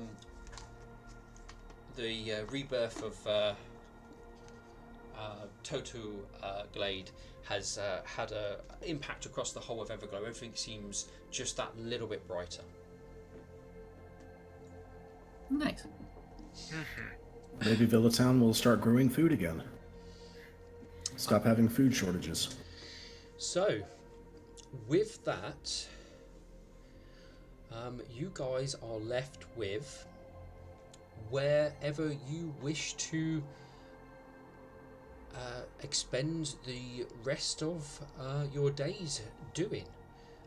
You're obviously going to have all sorts of celebrations, and the next kind of few months probably will be a bit surreal.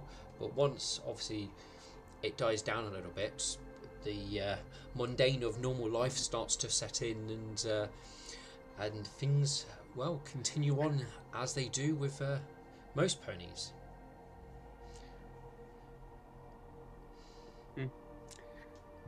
So as we enter the town and we had the hero's dinner, Milk Thistle would have kept his cowl up to hide his face, and he would only drink tea.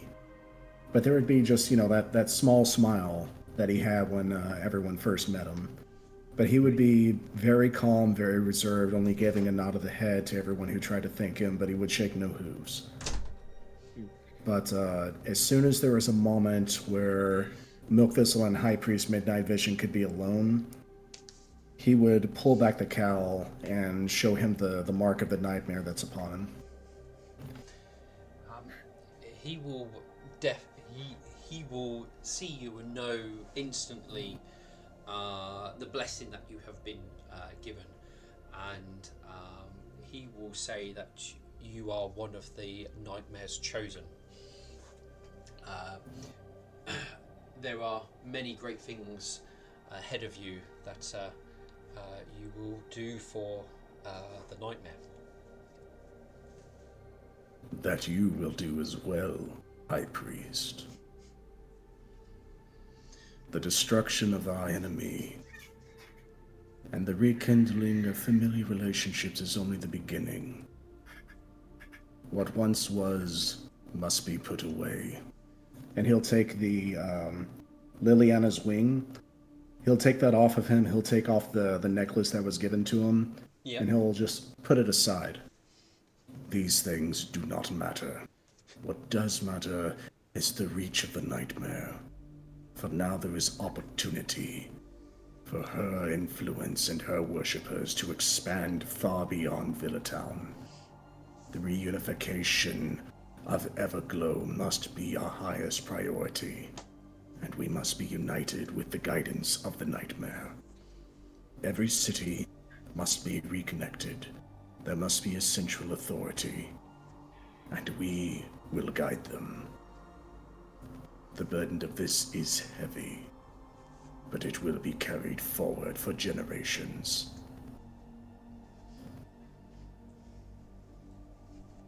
A kingdom of faith, greater than Queen Iliana ever dreamed of, is our destiny.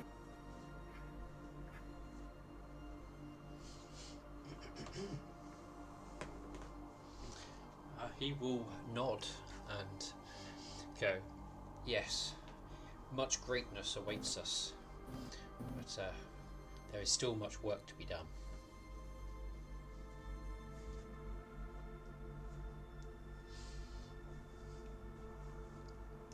Alright, I mean obviously you have an idea of where your kind of future lays ahead for you. This is, I suppose, the point where you guys can, as a little bit of Milk Fist was done, indicated what your future is going to be. This one is a bit more of your choice, how you expect your character's life to sort of go from here, how you might grow or change or do within the world. You don't have to continue going on to greatness. You can choose to live a simple life. No one will judge you for what you choose to do at this point. Right. I do have some ideas for Alexandrite if anyone minds if I go next. Go on ahead. Go ahead. All right. Well, yeah. First of all, I think Alexandrite will take Steele's advice and try to get redeemed from the Blaze Temple for his paladinhood. And then he has a couple of debts to be repaid. Like I know he has to protect what's the island? Mermaid's Reach? Yeah, Mermaid's Reach for like I think that's like 7 years. I believe that was payment for them looking after and protecting lightning for you. Yes. And speaking of lightning, Alexandrite will make good on his debt to the Temple of Kara. For protection for her, and then I'm trying to think if there's anything else that he needs to do for if there's any other favors that he needs to pay for that. I don't think there was anything from Duchess Lilypad in particular. No, she was kind of grooming you towards certain things, but it didn't. It was sort of very quite pan out. low level. You never truly expired in that direction. Then after that, I think he will kind of just be like a wandering hero, kind of like go around and protect everyone he could with. Okay, that's fine. I'll probably do a little bit of flavouring up when I give kind of the overall grand story and things. But this gives me a little idea of how I can sort of sink in with what I expect, or my vision of where Everglow develops. Anybody else want to add their thing in? I got some ideas. Go on ahead. Yeah. Okay, we've actually met to after like leaving the party as soon as she can, and probably like lay low at like Burnt's brother's place for a little bit, and after that she would go back home, where she would probably spend a week or two. Well, she should obviously report about what she'd been through to her order, but she also would request to be no longer a questing knight and be more like a politician knight. Like she would still be a knight, but more political than soldier. So a courtier, I think. Is that a courtier? I don't know. I'm not sure. No, courtier is like a person who delivers messages and such. Oh, my dad. There's probably a term for it, but I've got what you're saying. You've got more of a, I don't want to call it office job rather than out in the field, but that's kind of in a sense what it is. But that's okay. That will kind of extend to Las Pergaminos, where obviously you live. Yeah. And I should probably after like 2 or 3 months, and assuming she won like the honorable due, because you said she was low level. Yeah. Clashing Dawn is nowhere near as high level as you. You would probably. I mean, Clashing Dawn will probably put up a good fight to start with, but yes, you would very easily win that fight. Yeah. And as she said, like she would actually make her like a worshipper for Blaze. Metu will make a squire for the order for a little bit. Okay, that's fair enough. Yeah. probably like humiliate it in a own temple, a own god's place, and yeah, and probably have. Go ahead. So, because Clashing Dawn loses the battle, she would throw herself into the role you give her fully and committedly, because you won that duel, and that was the terms. Yep. Yeah. She would actually like treat her like a normal squire. Strict, but she fair. Yep. Fair. Whenever they're like in a fight, she would have her back. Like she treated her like as equal, as like a true member of the Shield. Okay. What about more long term for Metal Banana? Yeah, I'm like, oh yeah, I was getting to that. Probably after like 5 or 6 months, and Bernd would get news from his brother that he's getting married, and surprise, surprise, it's Metal. He wouldn't be angry about it. Like, he knows that Metal doesn't like him 100%, but what's the saying? Dislike isn't exactly hate, and dislike also doesn't mean that she can't tolerate him. So he would be happy for her. God, my brain. It's like, you know, it's enough to be like, oh yeah, we have to see each other for the holidays. We can be friendly for that much. Like, Yeah. Passing by in the street, okay, that's fine. Just general pleasant idle chatter is fine as well. Yeah. Also, like at the wedding, you would actually like meet like obviously like a bunch of like shielded order members and also you would also meet her auntie and dad because I assume at this point they made up. Probably actually like there is like a few like bruises on both of them, but they probably made up at this point. Yeah, I like to think that there was a couple sparring. Not so much. What's the word I'm thinking of? It's not so much a fight or an argument, but Bicker. yeah, sort of like a bicker between the two. But you know, like because they're family, they quickly got over it. Bernd would absolutely 100% be welcoming. He holds no ill will towards Metal. In fact, he would realize that, you know, he was pretty goddamn unfair when they first met. So, God like, he would... bless America. Yeah, I know, right? But yeah, he would be doing his best to make up for all the things he did wrong. Yeah. Sorry.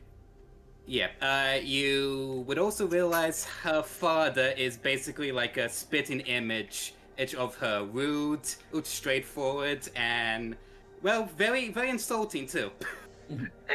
I mean, he's a Hell Knight. He's a Chaos Knight. He's used to it by now. Yeah. All right. But yeah, no, welcome. Yeah. Yeah, her, like, auntie, she had to be carried here in a wagon because she can't walk far distance herself, but she's kind, but also very rough. You probably like got like a headache from her noogies. But she's a unicorn though. She's a unicorn. Just put that out. So, she's the unicorn version of Granny Smith. Eventually, like Granny Smith knew how to fight, and she roughhouse like the Love House. I mean, out of character, I could get behind that. That's awesome. I did forget one important thing for Alexandrite. Yep. The pregnancy. Yeah, he would have, Yeah. like, you know, he and Lightning would probably have, like, some kids, like... Yeah. I was going to mention that in the overall thing, so you're good. Yeah, and actually after that, she would definitely have kids, but I would think she would move. Both of them would like move out of town because she doesn't want her kids to feel the same pressure she had as a child. Like she had to live up to her parents, and she was definitely scared they would be basically praise and like glory being a child of the hero of Everglow. Yeah. She wanted to avoid that, so Okay, yeah, well- they would definitely move out. Where I would mean, you, that's very fair. where would you potentially look to live? Would you go sort of like a smaller, quieter place? Would you away from Las Pegaminos, or would you still go to just another city where you may not be as well known? Probably like probably it's like somewhere more quiet. And I should definitely not Las Perninos, because I imagine Metsu has made a bunch of enemies. Well, she was a knight over there. As well as probably even more when you became a politician. Yeah. Oh yeah, even more.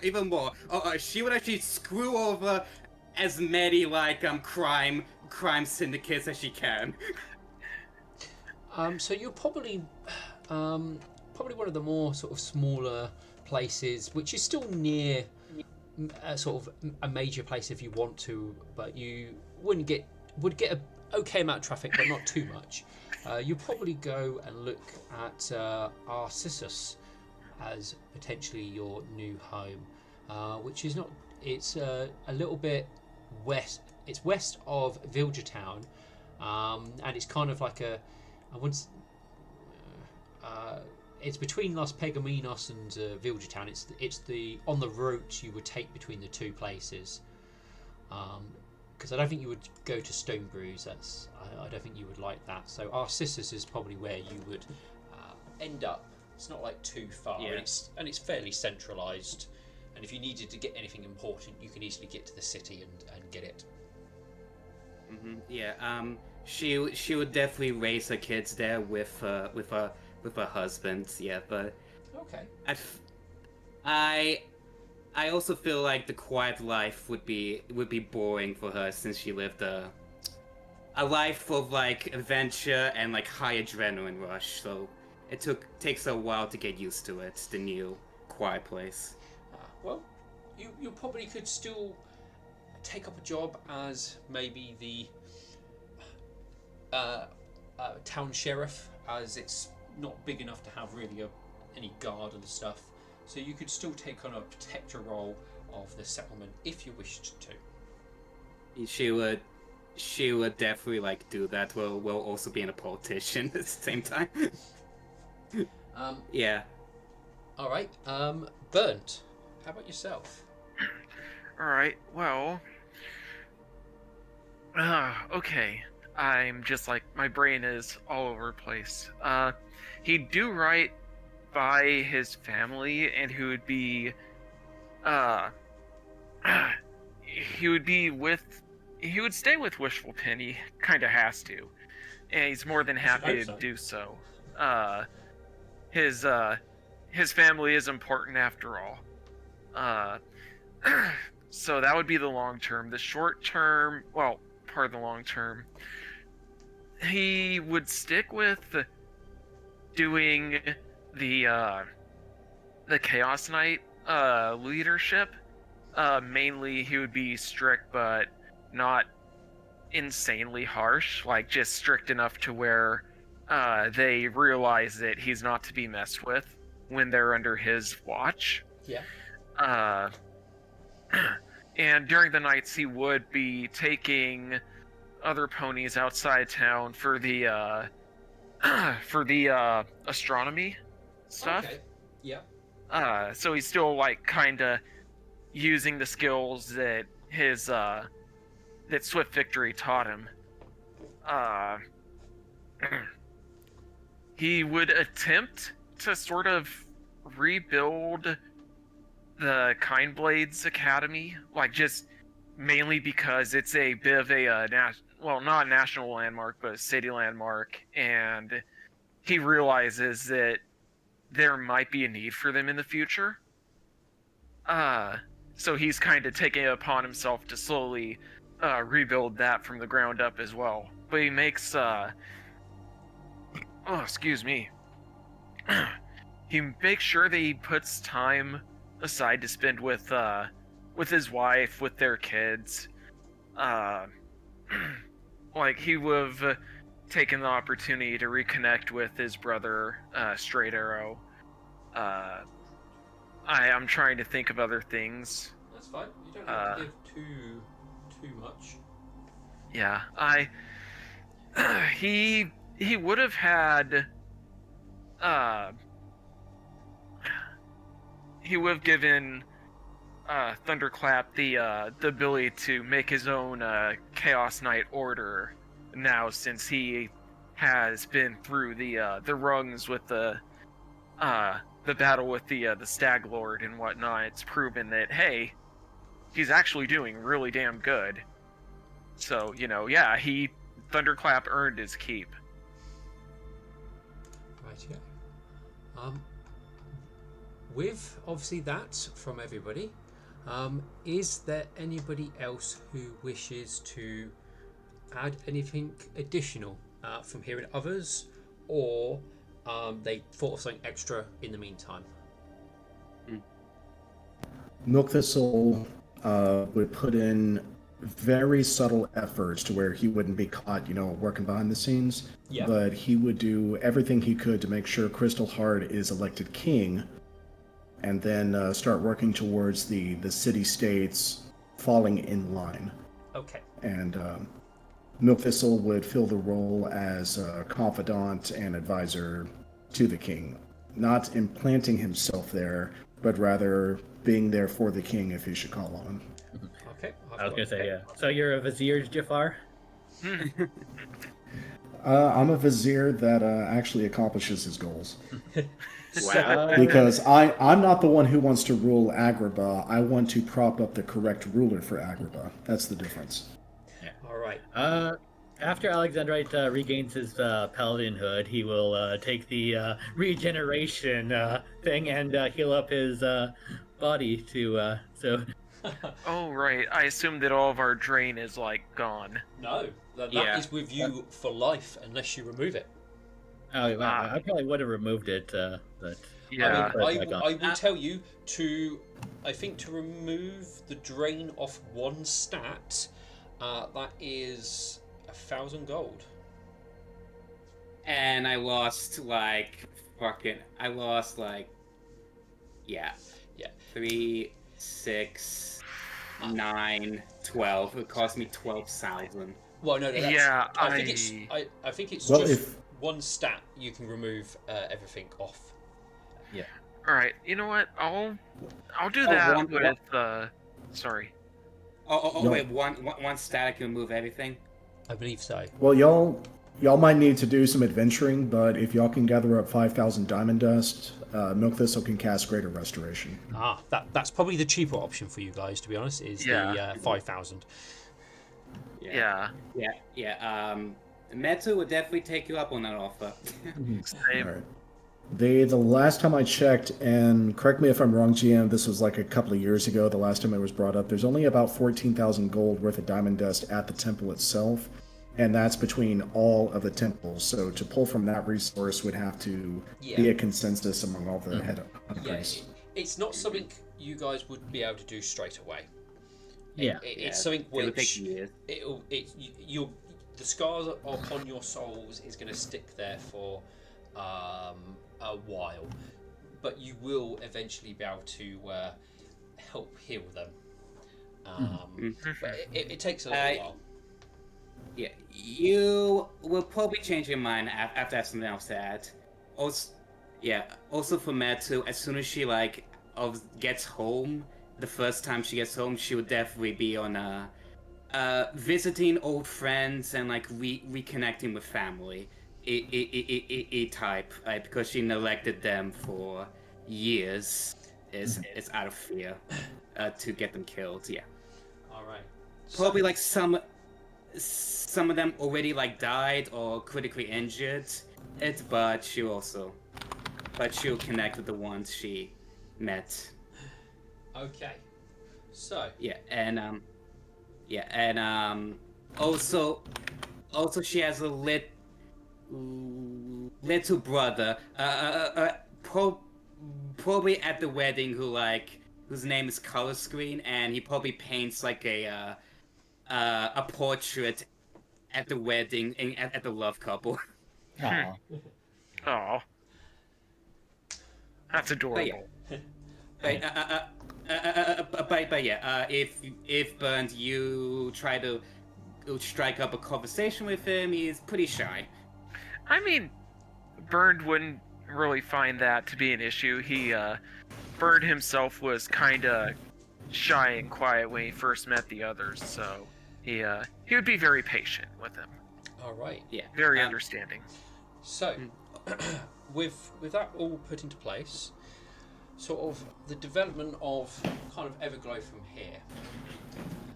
So most or all of you are scattering to the wind is probably the best way. You've got your own lives to live. You've got your own adventures to fulfill. A lot of people's focus is themselves and family to start with. That takes up probably a lot of people's lives to begin with, especially with newborn foals. Obviously, Burnt and Wishful end up having two foals very close together, and the same for Alex and Lightning. Again, two very close together, and dealing with a short leg foal is a whole different ball game. Just because of how tiny they are, because they're small. And Yes. every time you kind of look at them, you think you're going to break them just because of how much smaller they are compared to a normal pony foal. Yeah, so like, I like to imagine that Burned has to like kind of shut the part of his brain that's like, okay, just go for it off, and he's just got to be like, Yeah. more calm and patient. He's like, I'm not used to this. But energy for that role. Old Metu has like two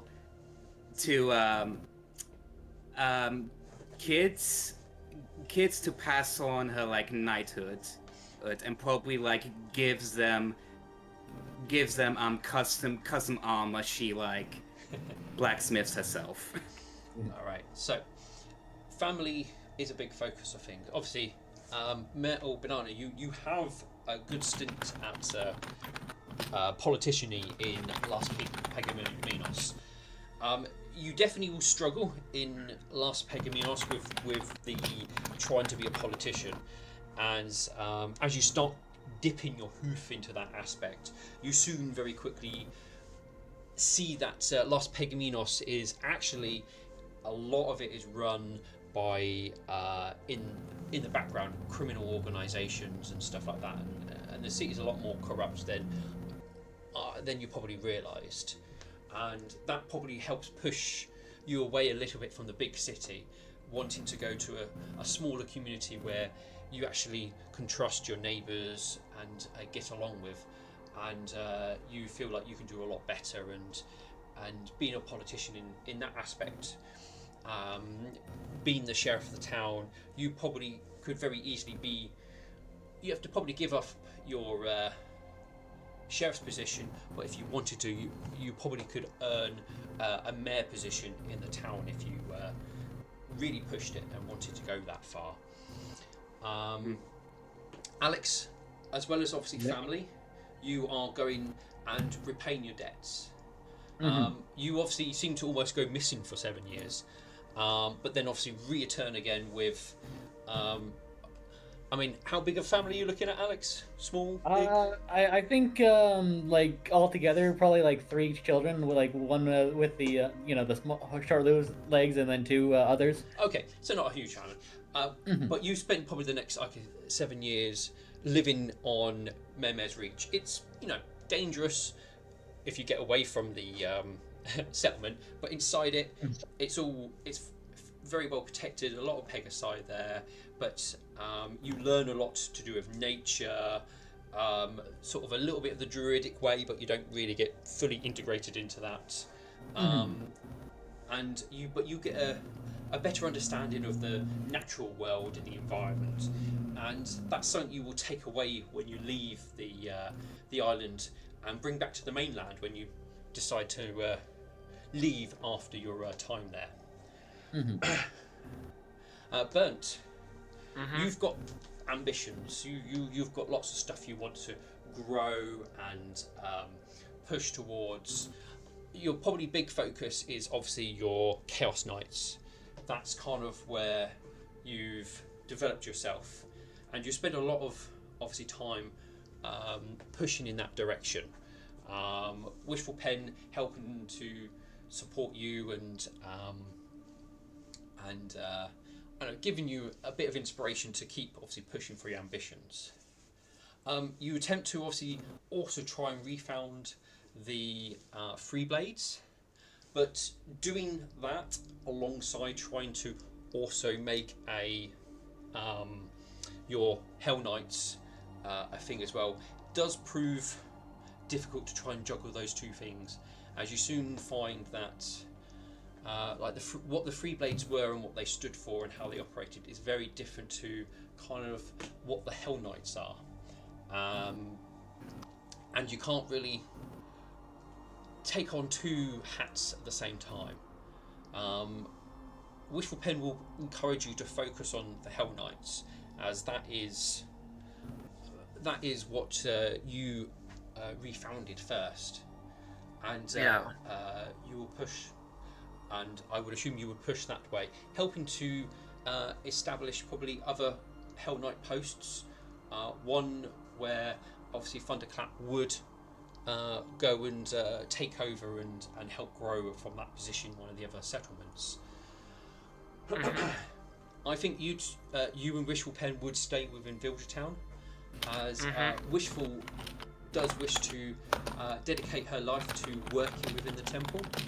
She does still work within the Princess Luminance wing, spending much of her time there, but she can also often be found dipping her head over to the Nightmare occasionally, paying her respects, and as well as sharing knowledge and to the fellow priests of the Nightmare, and sharing her teachings of friendship and the knowledge of magic and things that should be shared to everybody.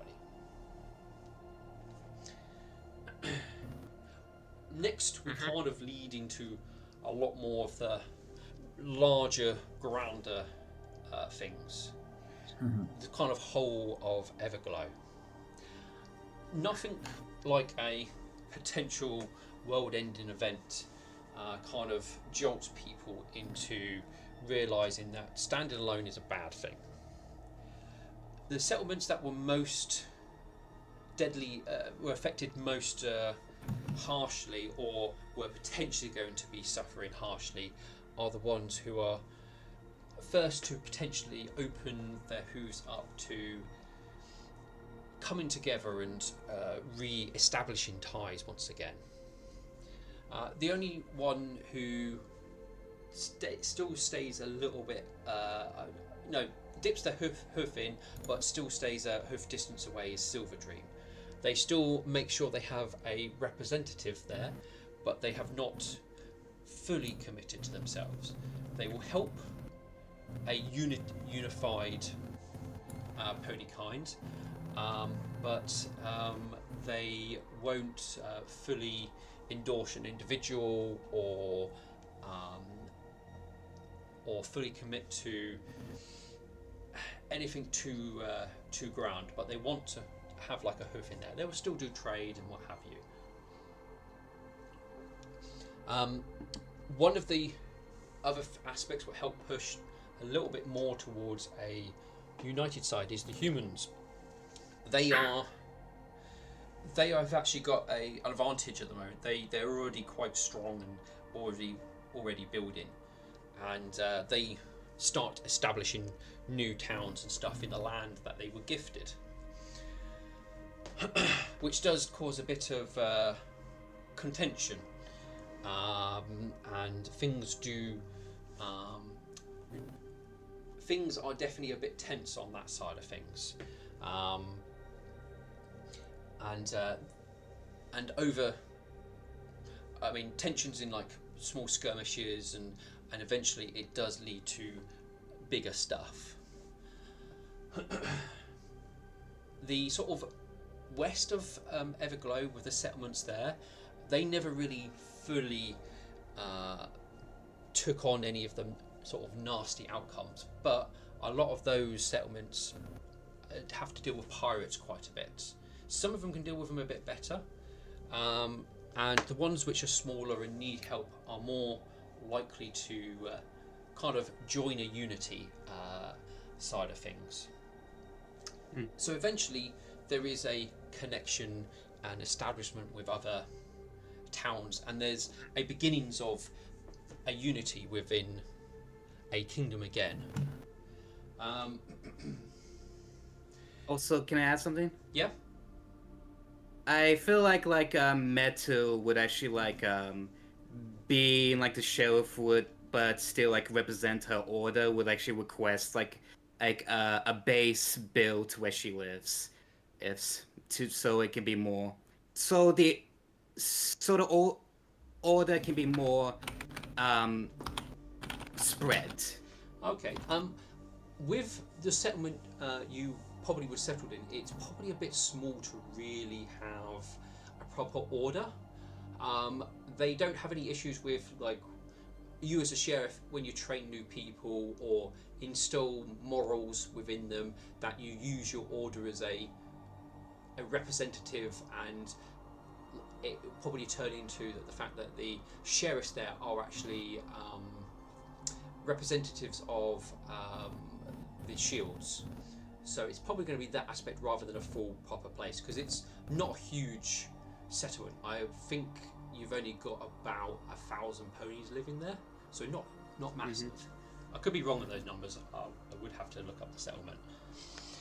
But they'll have a better chance against pirates, though. Oh yeah. I mean, you're not over near the coast or anything. You're actually quite far inland, so you don't have to worry about pirates or anything. And okay, never mind then. You're one of the sort of early stages when things start getting better, like a military gets built up.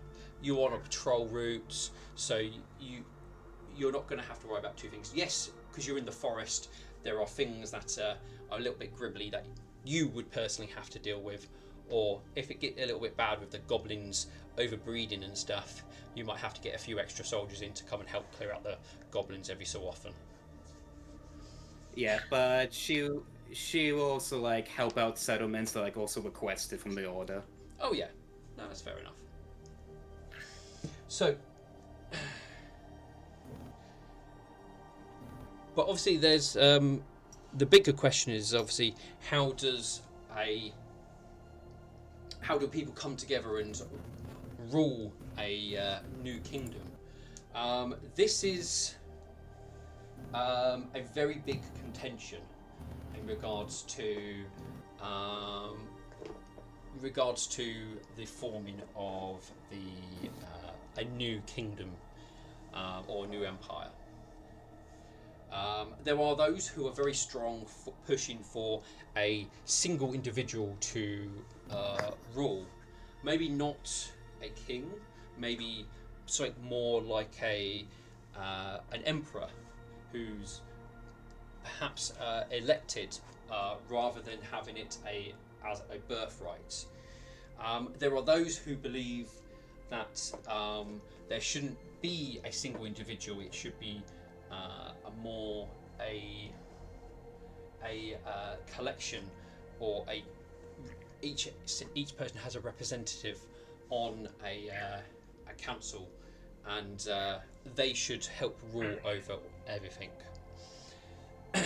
There's a lot of contention. There's definitely a lot of in the background political manoeuvring that goes along, and I think what eventually things would settle on would be each settlement would have an elected person who would represent that settlement, and then amongst those they would then each elect an individual who would represent the nation as a whole. I don't think they would use the term king. I don't think they would even use the word president because that feels weird in this thing. I think they would go with the term emperor, as they are an empire. Or like empress. Or empress, yes. I won't. There could be an empress on it. There are elected terms and a lot of things in the background that kind of push towards this. But this isn't something what is easy to happen, and it takes maybe a kind of like a parliament, but nowhere near as big and as many representatives. You're going to have a far smaller rural aspects. You only have like a few individuals who are less than the one person in charge. So, but it's probably similar to a parliament. I can't think of any other, if it represents closer to any other. Chancellor. Yeah, like I said, I can't really think about it, but Yeah. but it would, but the power would collate to one individual overall. Milk Thistle, obviously, you operate a lot more in the shadows. You'll be sent places to help maneuver things in the right way. Should somebody who is causing a little bit of trouble, help direct them either on the correct path or an alternative path. You are also sent across to deal with human issues, where maybe a human who's getting out to Getting a bit uppity. Yeah, uppity, or you need to direct them towards a different enemy. So you definitely help establish a issue between the orcs and the humans, which means that they start to move south and attack human settlements, as well as obviously pony ones in the north. But there is a lot of.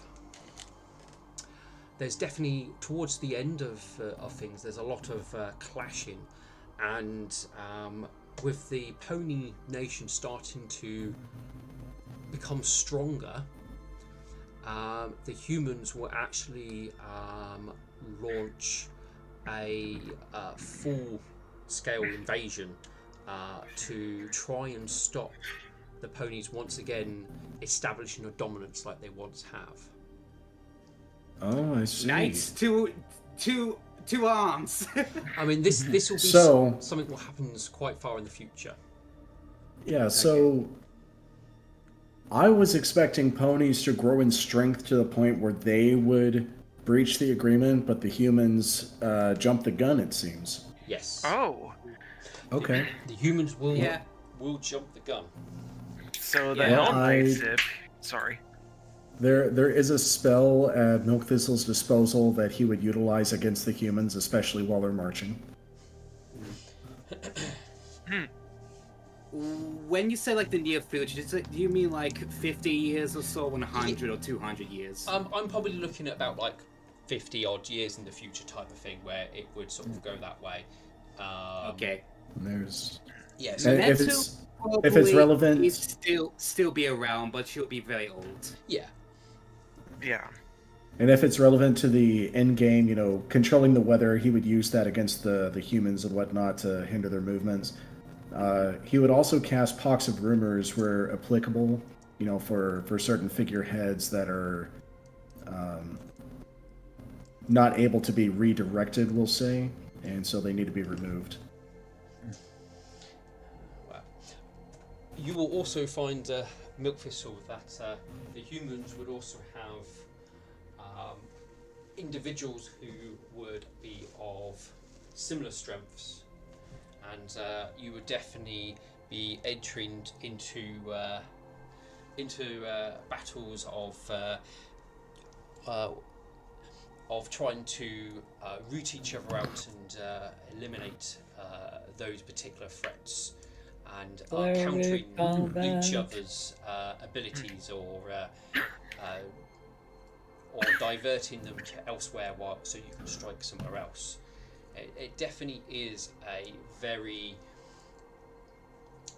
messy affair, this fighting.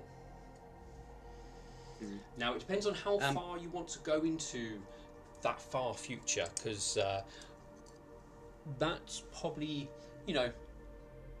as far as what leaves a lot of opening and stuff like that. But if you want to know more, I would say the future, this one, with the strength of the Pony Empire as it gets to just before the humans launch their full-on invasion, and the kind of what you've instilled within Ponykind, the sense of unity and kind of the spreading of the nightmare.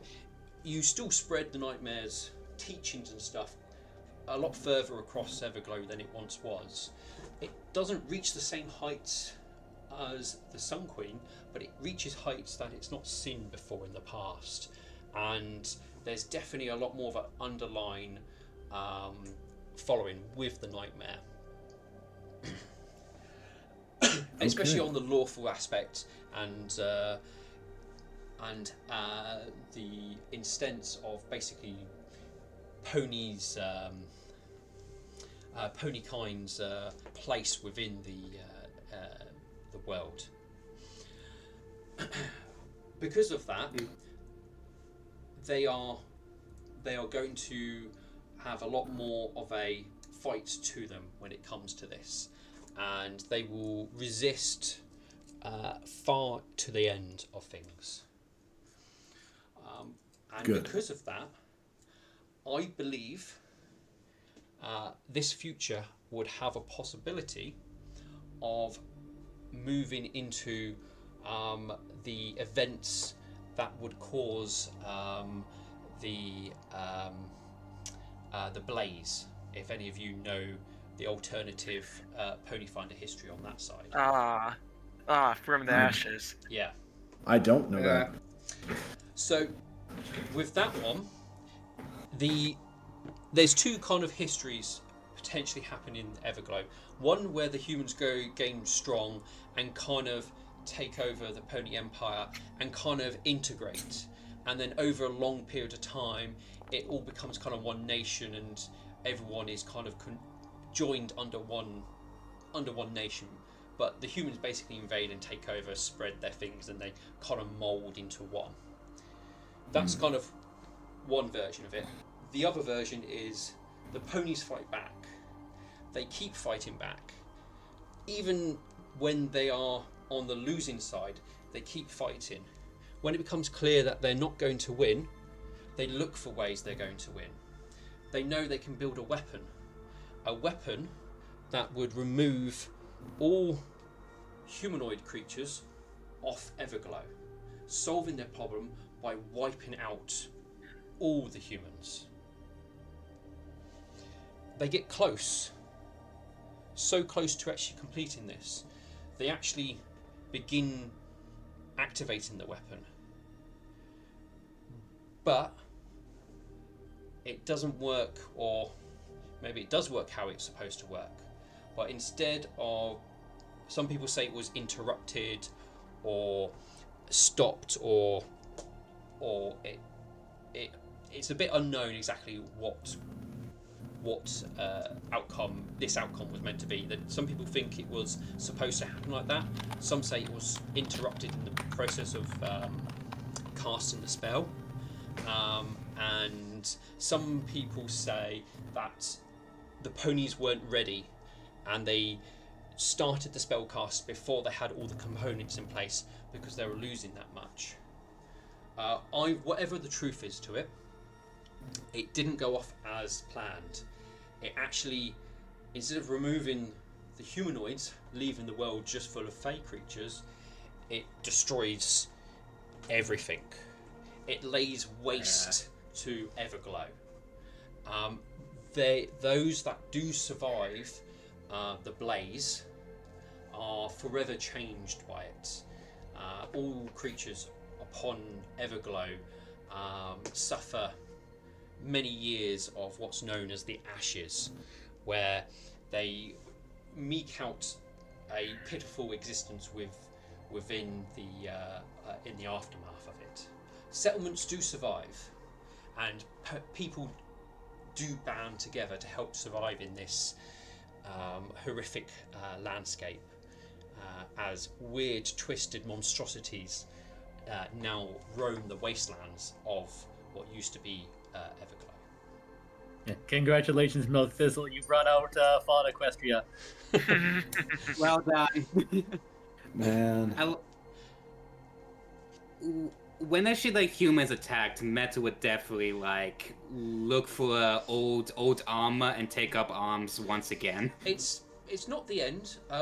After a few hundred years of like the waste and everything like that, the survivors do start working together once again, and settlements, communities, kingdoms are fully rebuilt, and the far future from that, it does still lead to basically Everglow reaching the stars in the end.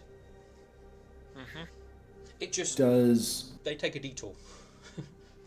Yeah. Does knowledge of the nightmare, her teachings, and her faith continue into the future? It does. Mission accomplished. Yes. Does like the shield of the order continue?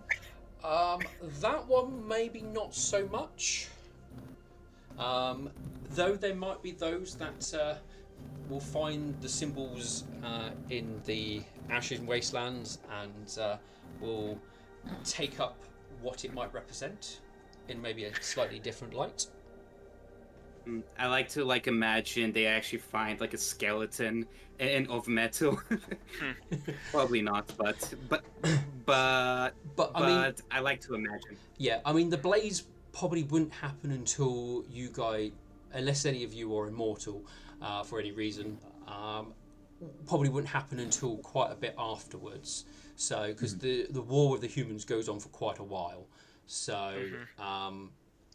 it's not something which you would expect to happen overnight, sort of situation. Yeah, this is assumingly all after we're all probably like deceased. Yeah, potentially. I mean, Burned made sure to to have the old Chaos Knight headquarters like not refurbished but repaired to where it's able to be lived in, and so we would have had it like extended to where it was kind of like a Fallout shelter sort of. So I like to picture like the Hell Knights are essentially the Brotherhood of Steel. I have to admit, I don't know the full ins and outs of the blaze aspect, but I don't know if they did whole like bunkers and stuff. But it might be there. I'll double check. Yeah.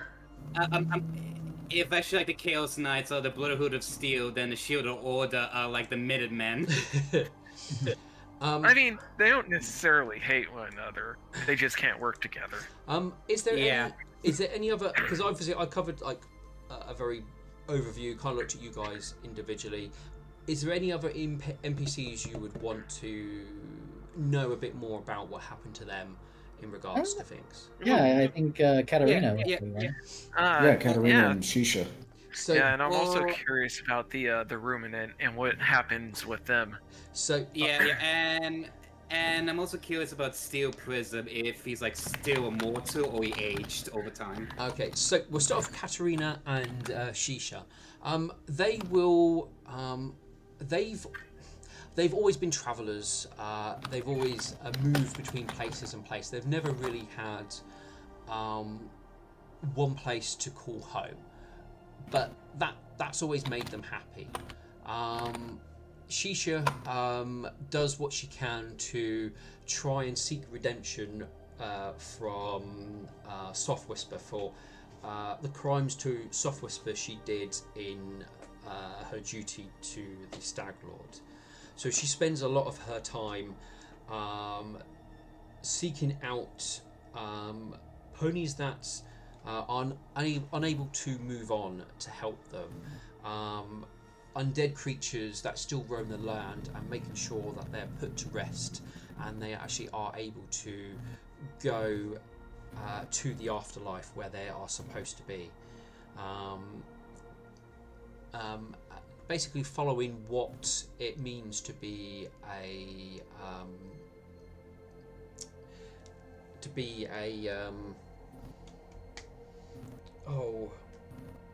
what are they called? I've forgotten the term for what? The Tribe of Bones. There we go. Yeah. Representing what a Tribe of Bones members should be, and embraces that a lot more. They travel together, and they will start meeting up with other Tribe of Bones in different settlements and what have you.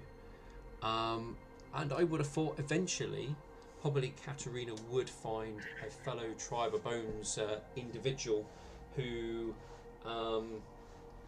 he would probably take a liking to, and they would, Shisha and Katerina would likely join their travelling tribe and live together as their particular tribe, never staying still, moving from place to place, setting up tents, staying somewhere for a short period of time before moving on again. Much to what quite a lot of Tribe of Bones individuals do, staying out of the limelight, on the move, or staying quiet about their followings, as obviously most ponies are always a bit scared and shy about the whole death and talking to the dead type aspect. And because they travel around, there is a good chance that they would meet each of you again occasionally, sharing stories of your lives and of what they've travelled. And those of you who stay relatively stationary, you will probably often hear stories of your fellow companions from Katerina, as he's the one who's most likely to, cross paths with you individually and pass on messages or share stories that he's heard from others. Mm-hmm. Though probably except for Alex, who spends 7 years on an island, who he wouldn't be somewhere where the Tribe of Bones would normally travel to. So Alex kind of falls off the planet for 7 years. Probably we would actually meet each other's children if they choose to become adventurers themselves. Yeah, I mean, there's a possibility that you would get together again as a group. It all really depends, but that is a strong possibility. I already got my class ideas for my kids. So. Same. So that would be for my. Oh, sorry. Go ahead. No, you go ahead. Go ahead. Oh, okay. I was going to say for my roles. Also, I got 4 kids. 2 of them are knights, and 2 of them are the roles, whatever they choose. Okay. So that would be Katerina and Shisha. Who were the others you wanted to ask about? Steel Prism. Yeah. So is he still mortal? Let's find out. You guys purified the heart. So purifying the heart actually rebalanced what the heart actually did. None of you touched it again, or even attempted to touch it. So you never really found out. But with purifying it, it restored it for what it was supposed to do. And because steel was still connected to it when it was inserted into the Stag Lord and stuff, he maintains that connection and it can't be severed now. Oh no! You know, it's not a bad thing. It just means that he's immortal and he can't stop it. What he ends up, he doesn't realise this for some time, but when it becomes clear that everyone else is getting older and he doesn't seem to be experiencing that aspect, it kind of twigs a little. But what he does is he will take up. He takes a while to find where his position is within this new world, because he's been out of the loop of things for quite some time. And Burnt, when you attempt to found the Kind Blades and actually struggle, Steel will step into that and will actually see you to founding the Academy of the Kind Blades again. But kind of keeping the teachings and of the aspects of it, but incorporating his own experience and beliefs into what it once was, what they were, into what the Academy of the Kind Blades turns into. He will also take on personal squires to train and become knights, and he always has a squire that he's training at one point or another, and once they graduate to knighthood, he will seek out his next squire to be trained. He, for the most part, stays out of any major history events already playing enough part in it for him, but he can always be found in his off times, standing guard over the Queen's remains. And there's even those who say that he never sleeps. He always stands guard. I mean, does he need to sleep? I mean, technically, but he has a spell, what means he doesn't need to. Yeah. Yeah. Does he survive the blaze? Yes, he will survive the blaze. Though what in what aspect he survives it is a completely different one.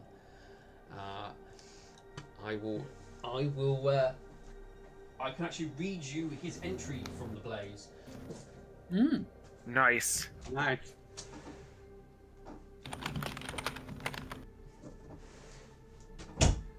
Because it probably better fits with things. So, Steel Prism, the Red Wanderer. It's not often that his path will cross others, and those that do cross it learn little about him. But that doesn't stop the tales of the Red Wanderer that bears the marks of the ashes from his tail to his nose. He is only seen when a pony needs help the most, coming out of the ashes like a ghost from the old age.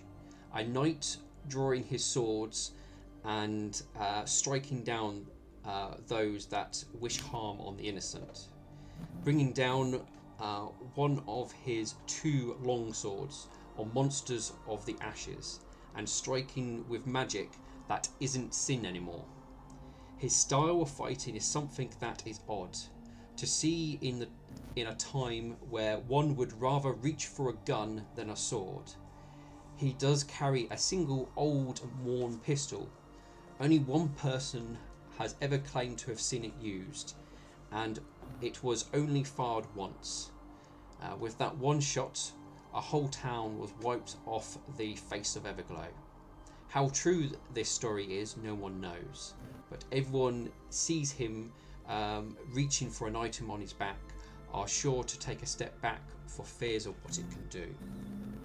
Often he has gone as fast as he shows up, but the few times he has stayed around, he has talked of odd things, such as a green Everglow and an empire ruled by a mighty and just queen. or he acts like Everglow isn't the wasteland it is, but never goes into details if questioned. This adds to the mysteries and the worries that their saviour will snap and cut them down just as he did the monsters. The fact that he has a green robotic eye that can move on its own raises the question if this red unicorn is even a pony at all, or a creature or a creation of a madman. Okay. Nice. Interesting. Now I kind of want to play in at setting as like a cavalier-styled Minuteman, like the cloak and hat and everything, and maybe a musket. It's such a fun setting. Yeah. Like, I adore it. It is more gun focused in that one, and magic is broken. What do you mean broken? As non-existing or overpowered? Means it doesn't work as it's supposed to. Okay, gotcha. Yeah, that type of thing. Magical items don't exist because magic doesn't bind to things as it's supposed to. You can't cast high-level spells anymore because magic doesn't work the same, and you can't. If you try and create water, a very classic clerical thing, you can't drink it. It's actually toxic water that is created because it's tainted. Wow. Clerics can't even make food anymore because if they try it, it's tainted. Wow. Yeah, That's such a harsh setting. it is a lot harsher. It's so much fun, though. That's why it mentions the fact that he uses longswords is very odd, and using magic that has been lost and forgotten. The fact he has magical swords is an oddity because it shouldn't be possible. I do have one more kind of curiosity sake for Yep. what's. I'm kind of curious about like lightning and if Alexandrite's attempts to placate the Kara Temple helped at all.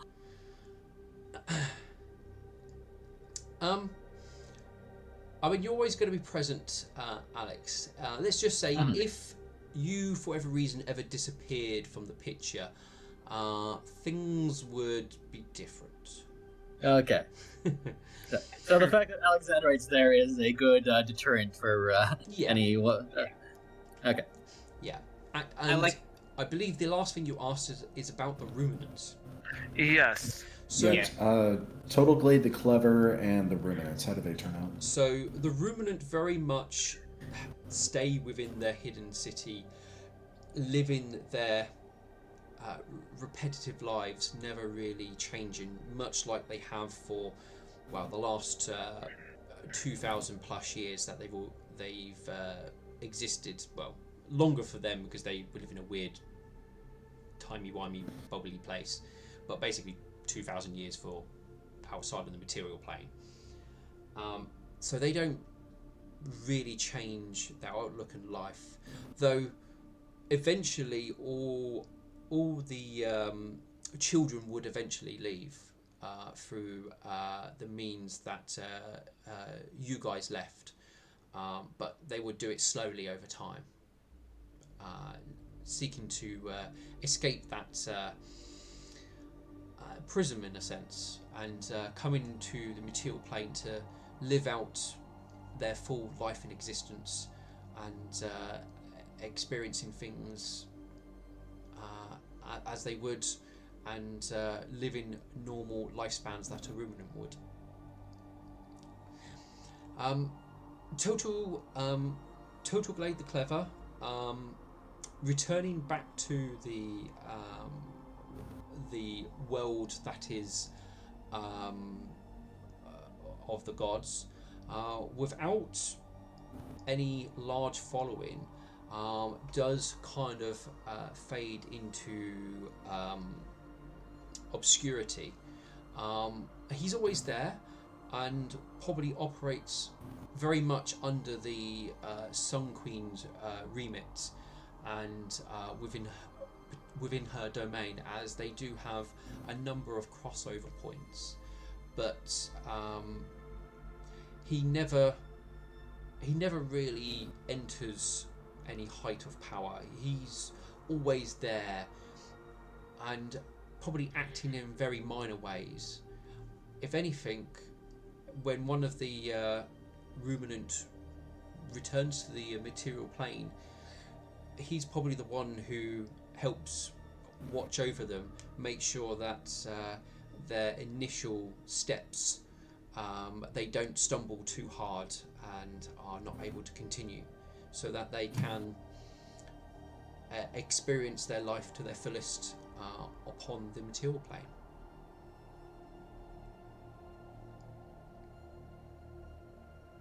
Okay. All right. What about the other ruminant gods, specifically Hind of Winter? So, Like, what was her reaction at feeling her brother return to who he should be? so Hint of Winter, she's obviously pleased that the damage to him has been undone, though she still maintains her frozen domain over over where she has, as that is her way of maintaining power. As for as long as ponies and others understand and know of the frozen forest, does she maintain a resemblance of power and influence over things. So very little on her side of things does change, though perhaps the very centre of her frozen Iceland isn't as bitterly cold as it once was. Him being freed definitely warms it up to the point where it's probably just about survivable, rather than almost instant death by freezing solid. Right. What about Lord Crystalheart? How does his life go? Crystalheart. So, he is one of the sort of major players within the political aspects, and one of the founding individuals that brings about the United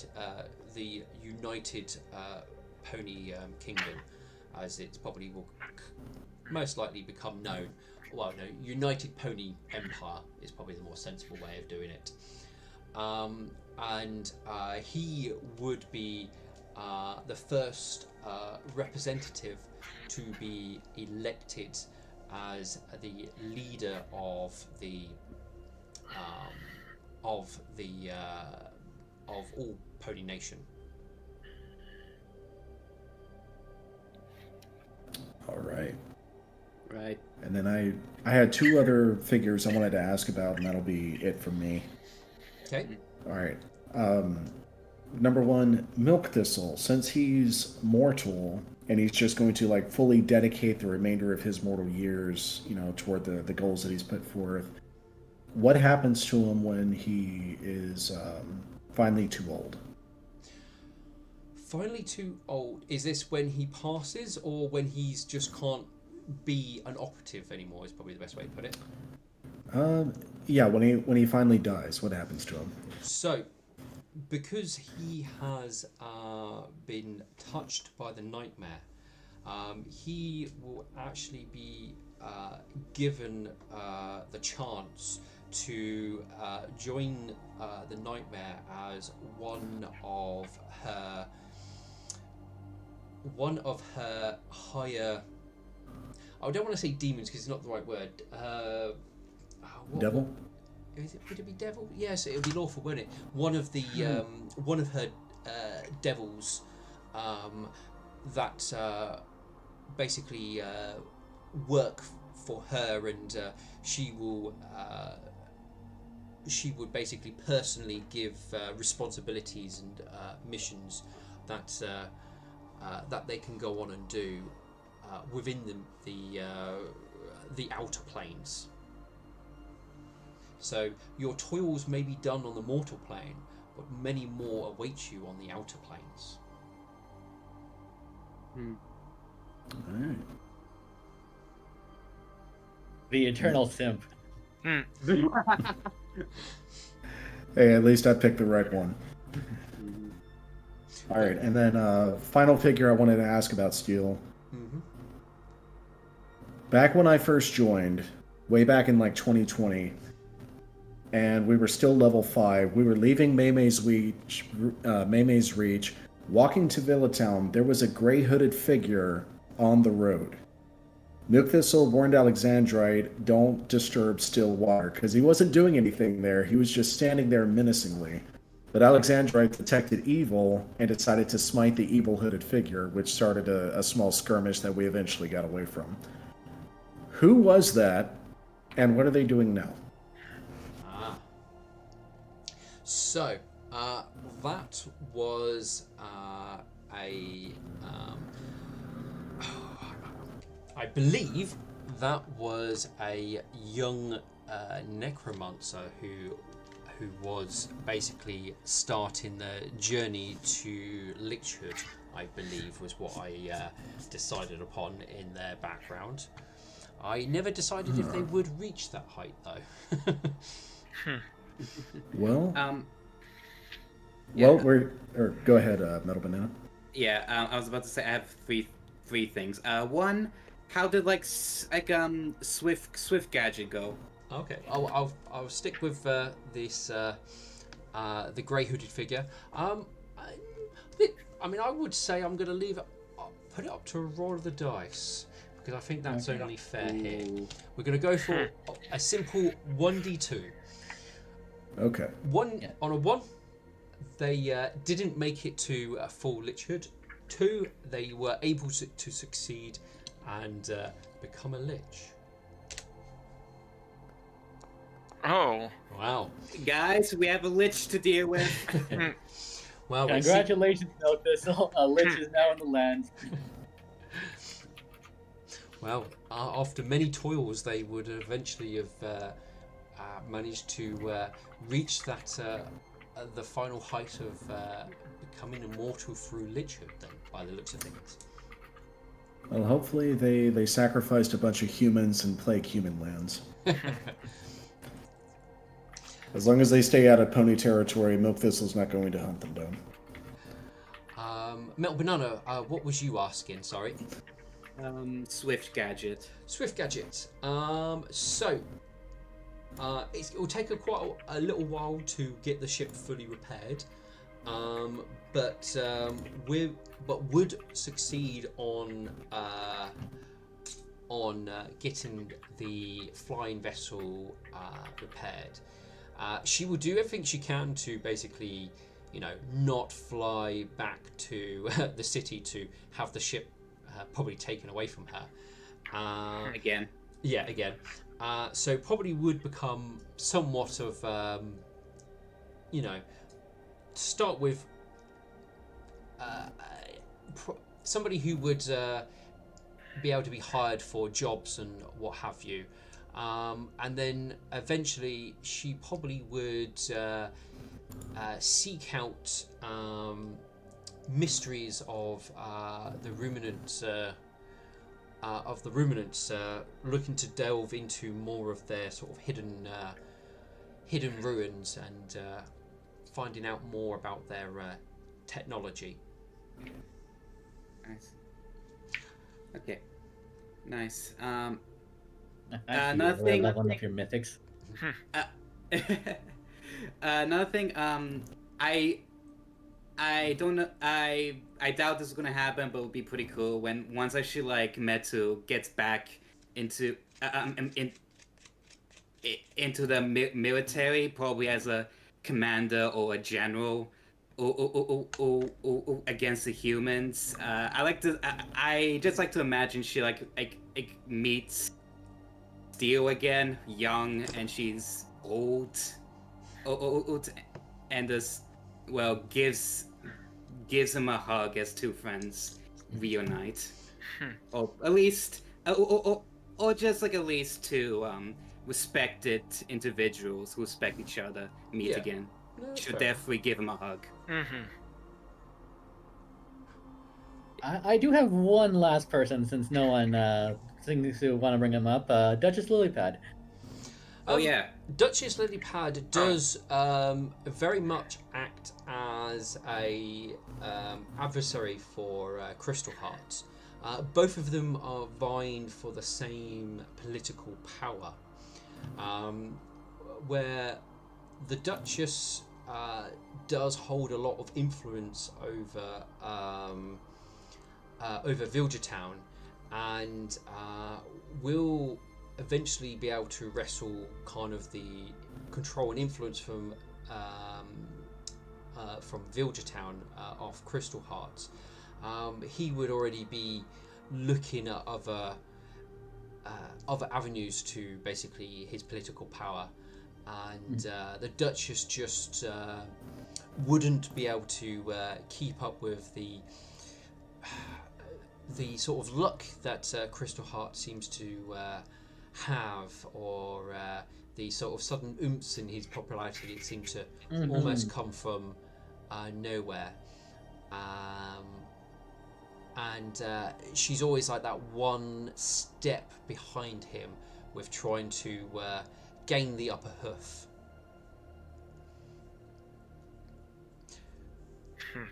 But she very much always continues to try and gain the upper hand. So never for a dull moment lets him have a chance to rest, because if he did, then she would siege the day. As a politician should be strong at every moment, even at rest. Well, at least she's not making it easy for him. So. Oh no, well, she is a blaze follower after all, and she would never make it easy for anyone. Especially Metu, when she finds out she became a politician herself. I have one more thing. Yeah. What happens to Metu when she finally passes, either from battle or from old age? Does she would reunite with her family? Does a god take her under a wing, or is her soul damned forever? So you've not done anything to damn yourself. With all ponies, when they pass, the first person everybody meets is Soft Whisper. Soft Whisper is the god, I should say, who will guide you to where you should be. As every pony has a place. Most, it's to the Sun Queen, as that's where an awful lot of ponies go, and you will probably be taken there, as there's a strong chance that's where most of your family and your connections would be. It would be with the Sun Queen, just given the nature of her. So that will be where your soul is drawn to, and that would be where Soft Whisper would guide you to. She definitely have questions, like, she was an atheist. How can she pass on? How can the Sun Queen accept her? Soft Whisper will simply say the Sun Queen accepts anyone and everyone who wishes to join her and has a good heart. Even if you were evil, if you at least had good intentions and did not want to cause great harm to others, she would accept you. If you were evil and did, then it's possible that the nightmare or blaze would accept you, depending on your nature. But the Sun Queen doesn't judge, and really only asks that you can be the best you can be. Well, time to visit to my relatives, and she passes on to the afterlife. I mean, now that we're all kind of asking about the afterlife, I'm kind of curious of Alexandrite here. I mean, you being a paladin, taking the route of paladin to Blaze, you would be dedicated to Blaze, as that is where you've chosen to dedicate your life to, and you would, well, obviously, as you focused on that part of your life, that's where your focus would be towards Blaze. That's what you would embody. So that's where I feel you would go. All right. You would probably take up most Blaze followers would take up a position of individual battle as a troop for Blaze to use in the war on the outer planes, as they deities often fight amongst each other's, testing for weaknesses amongst each other. Okay. So he becomes an angel for Blaze, I'm guessing, or a demon for Blaze. I mean, most souls don't become anything too substantial. They tend to be very small things, though they can eventually grow to angels and what have you. Normally it does require you to have a deity to have a special liking to you to have anything of a step up, like what Milkfistle got. Milkfistle got a big step up in his standing. As most evil side of things, you might become just like an imp or something like that, rather than anything, or even just a coin, and on an evil side, because your soul is worth basically one coin. So basically, Valhalla and just kind of doing the internal fighting. Yeah. Okay. Yeah. I mean that's what it is. Most, like I said, most souls would just be sort of, in at least the good sides of things, would be a representation of like just a ball of light floating through what would be the equivalent of that afterlife.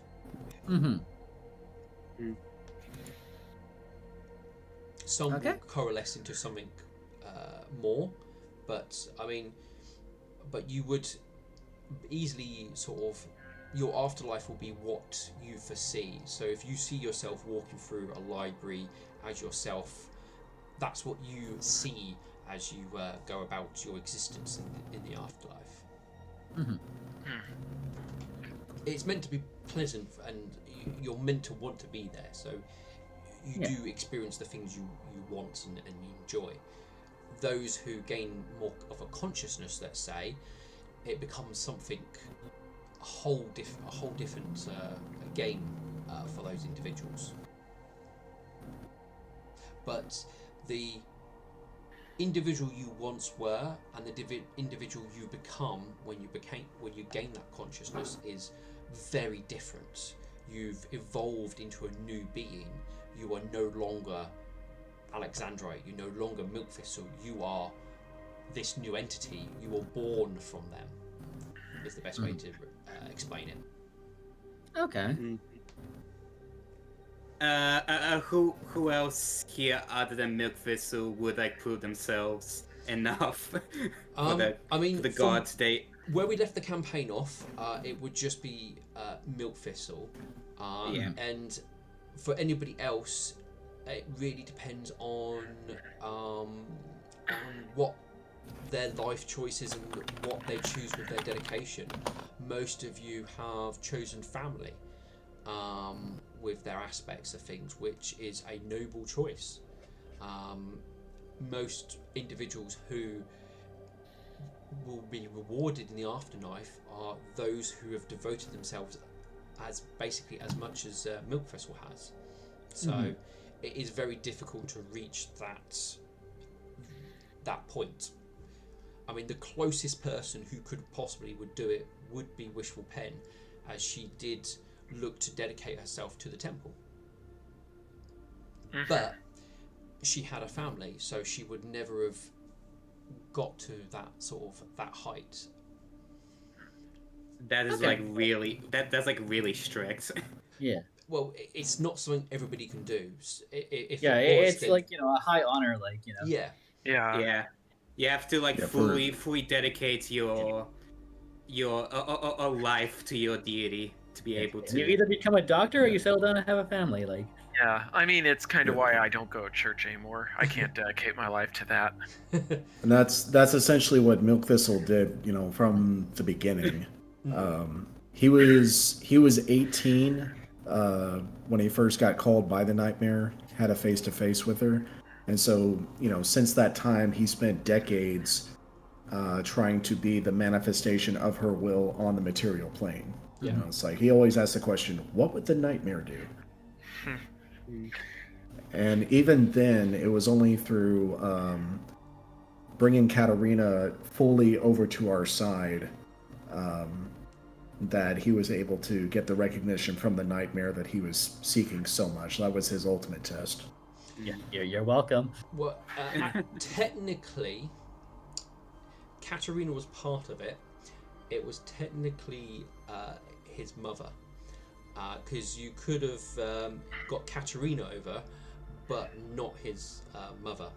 Because if you killed her, then you wouldn't have got it. So there was a lot more going for what you needed, because his mother surviving was the path that gave you the name. Yeah, see, I didn't realize that, because from Milk Thistle's perspective, that was just all tied in to Katarina. Yeah. So Milk Thistle was thinking to himself, yes, I can destroy her right now, I can banish her right now. But Katarina says stop, because he wants to talk to her. So that's why Milk Thistle ultimately held off from attacking her. So, I do have one thing, but it's gonna be something I talked to you guys about in the Discord server.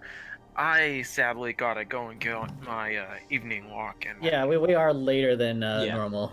Yeah, that's fine. Yeah. I thought if anyone has like anything they want to ask about the campaign, or like want to know a bit more about something which happened but you kind of want to know a bit more behind the scenes, at this point I'm more than happy to share that sort of thing. Also, feel free to drop down some feedback, some points where you really liked certain aspects of the stories, or areas where you felt needs more work within the story or the area. I've noticed some points what I was unhappy with, but it's always good to get some feedback from obviously you guys now it's all over. Yeah, no. Yeah, absolutely. Also, And, thank you for running this for like 6+ years. Like, yeah, thank you. Yeah, I may have came in like 2 years after it started, but my God, I loved every minute of it. I think I'm the oldest one here, like starting from the very beginning. Like, I know when I first started, Gas Mask or whoever it was here, and they departed like shortly after. Yeah. So. Definitely. If I've been the shortest one here, only 2.5 years, but that's still a fucking long time. And thank you, Steel, for putting a Finnish campaign in under my name. So Yes. Yeah, Thank you.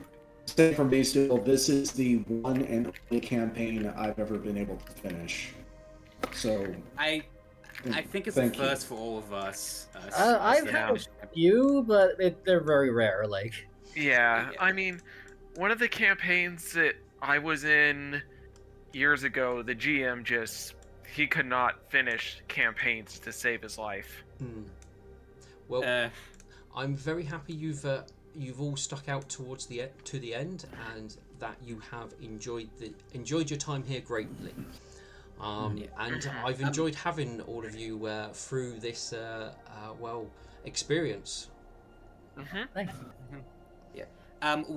One more thing. I am probably going to continue making art based on this campaign. I wasn't really doing recently because of university, but once I'm done, I'll probably make more. If you guys would like to see it. Fair enough. Sure, definitely. I'd like to see it. I might get a commission from my artist, Grasp, for a group shot. So yeah, I'll shoot you guys a message in the server when I get back from my walk, because like this thing is something I've been toying around with like for the past 2 years, at least ever since Ashes came out, and oh man, yeah, it's kind of a big kick to the dick, at least to me. But then again, I enjoy seeing my characters in weird positions like this. So, Well, and I guess with that, this will be the final time we will end this stream. Thank you for those of you who have decided to watch the on and off with us, and or even watching the whole series on YouTube. And I hope you've enjoyed it as much as we've enjoyed playing it. Yes. Yeah, it was definitely an amazing campaign. Yeah, from the GM to the players, thank you all for joining us on this adventure. And there will not be a next time. This is the end, but thank you so much for joining us. This is the end time. This is the end of the end times. This is the end times. Yeah, it's the end of the end time, guys. We said it. Oh, name drop. And also like remember, respect your DM, respect your players, and just have fun. Yeah. Yep. Alright, and for the final time, this is us signing off. Auf Wiedersehen!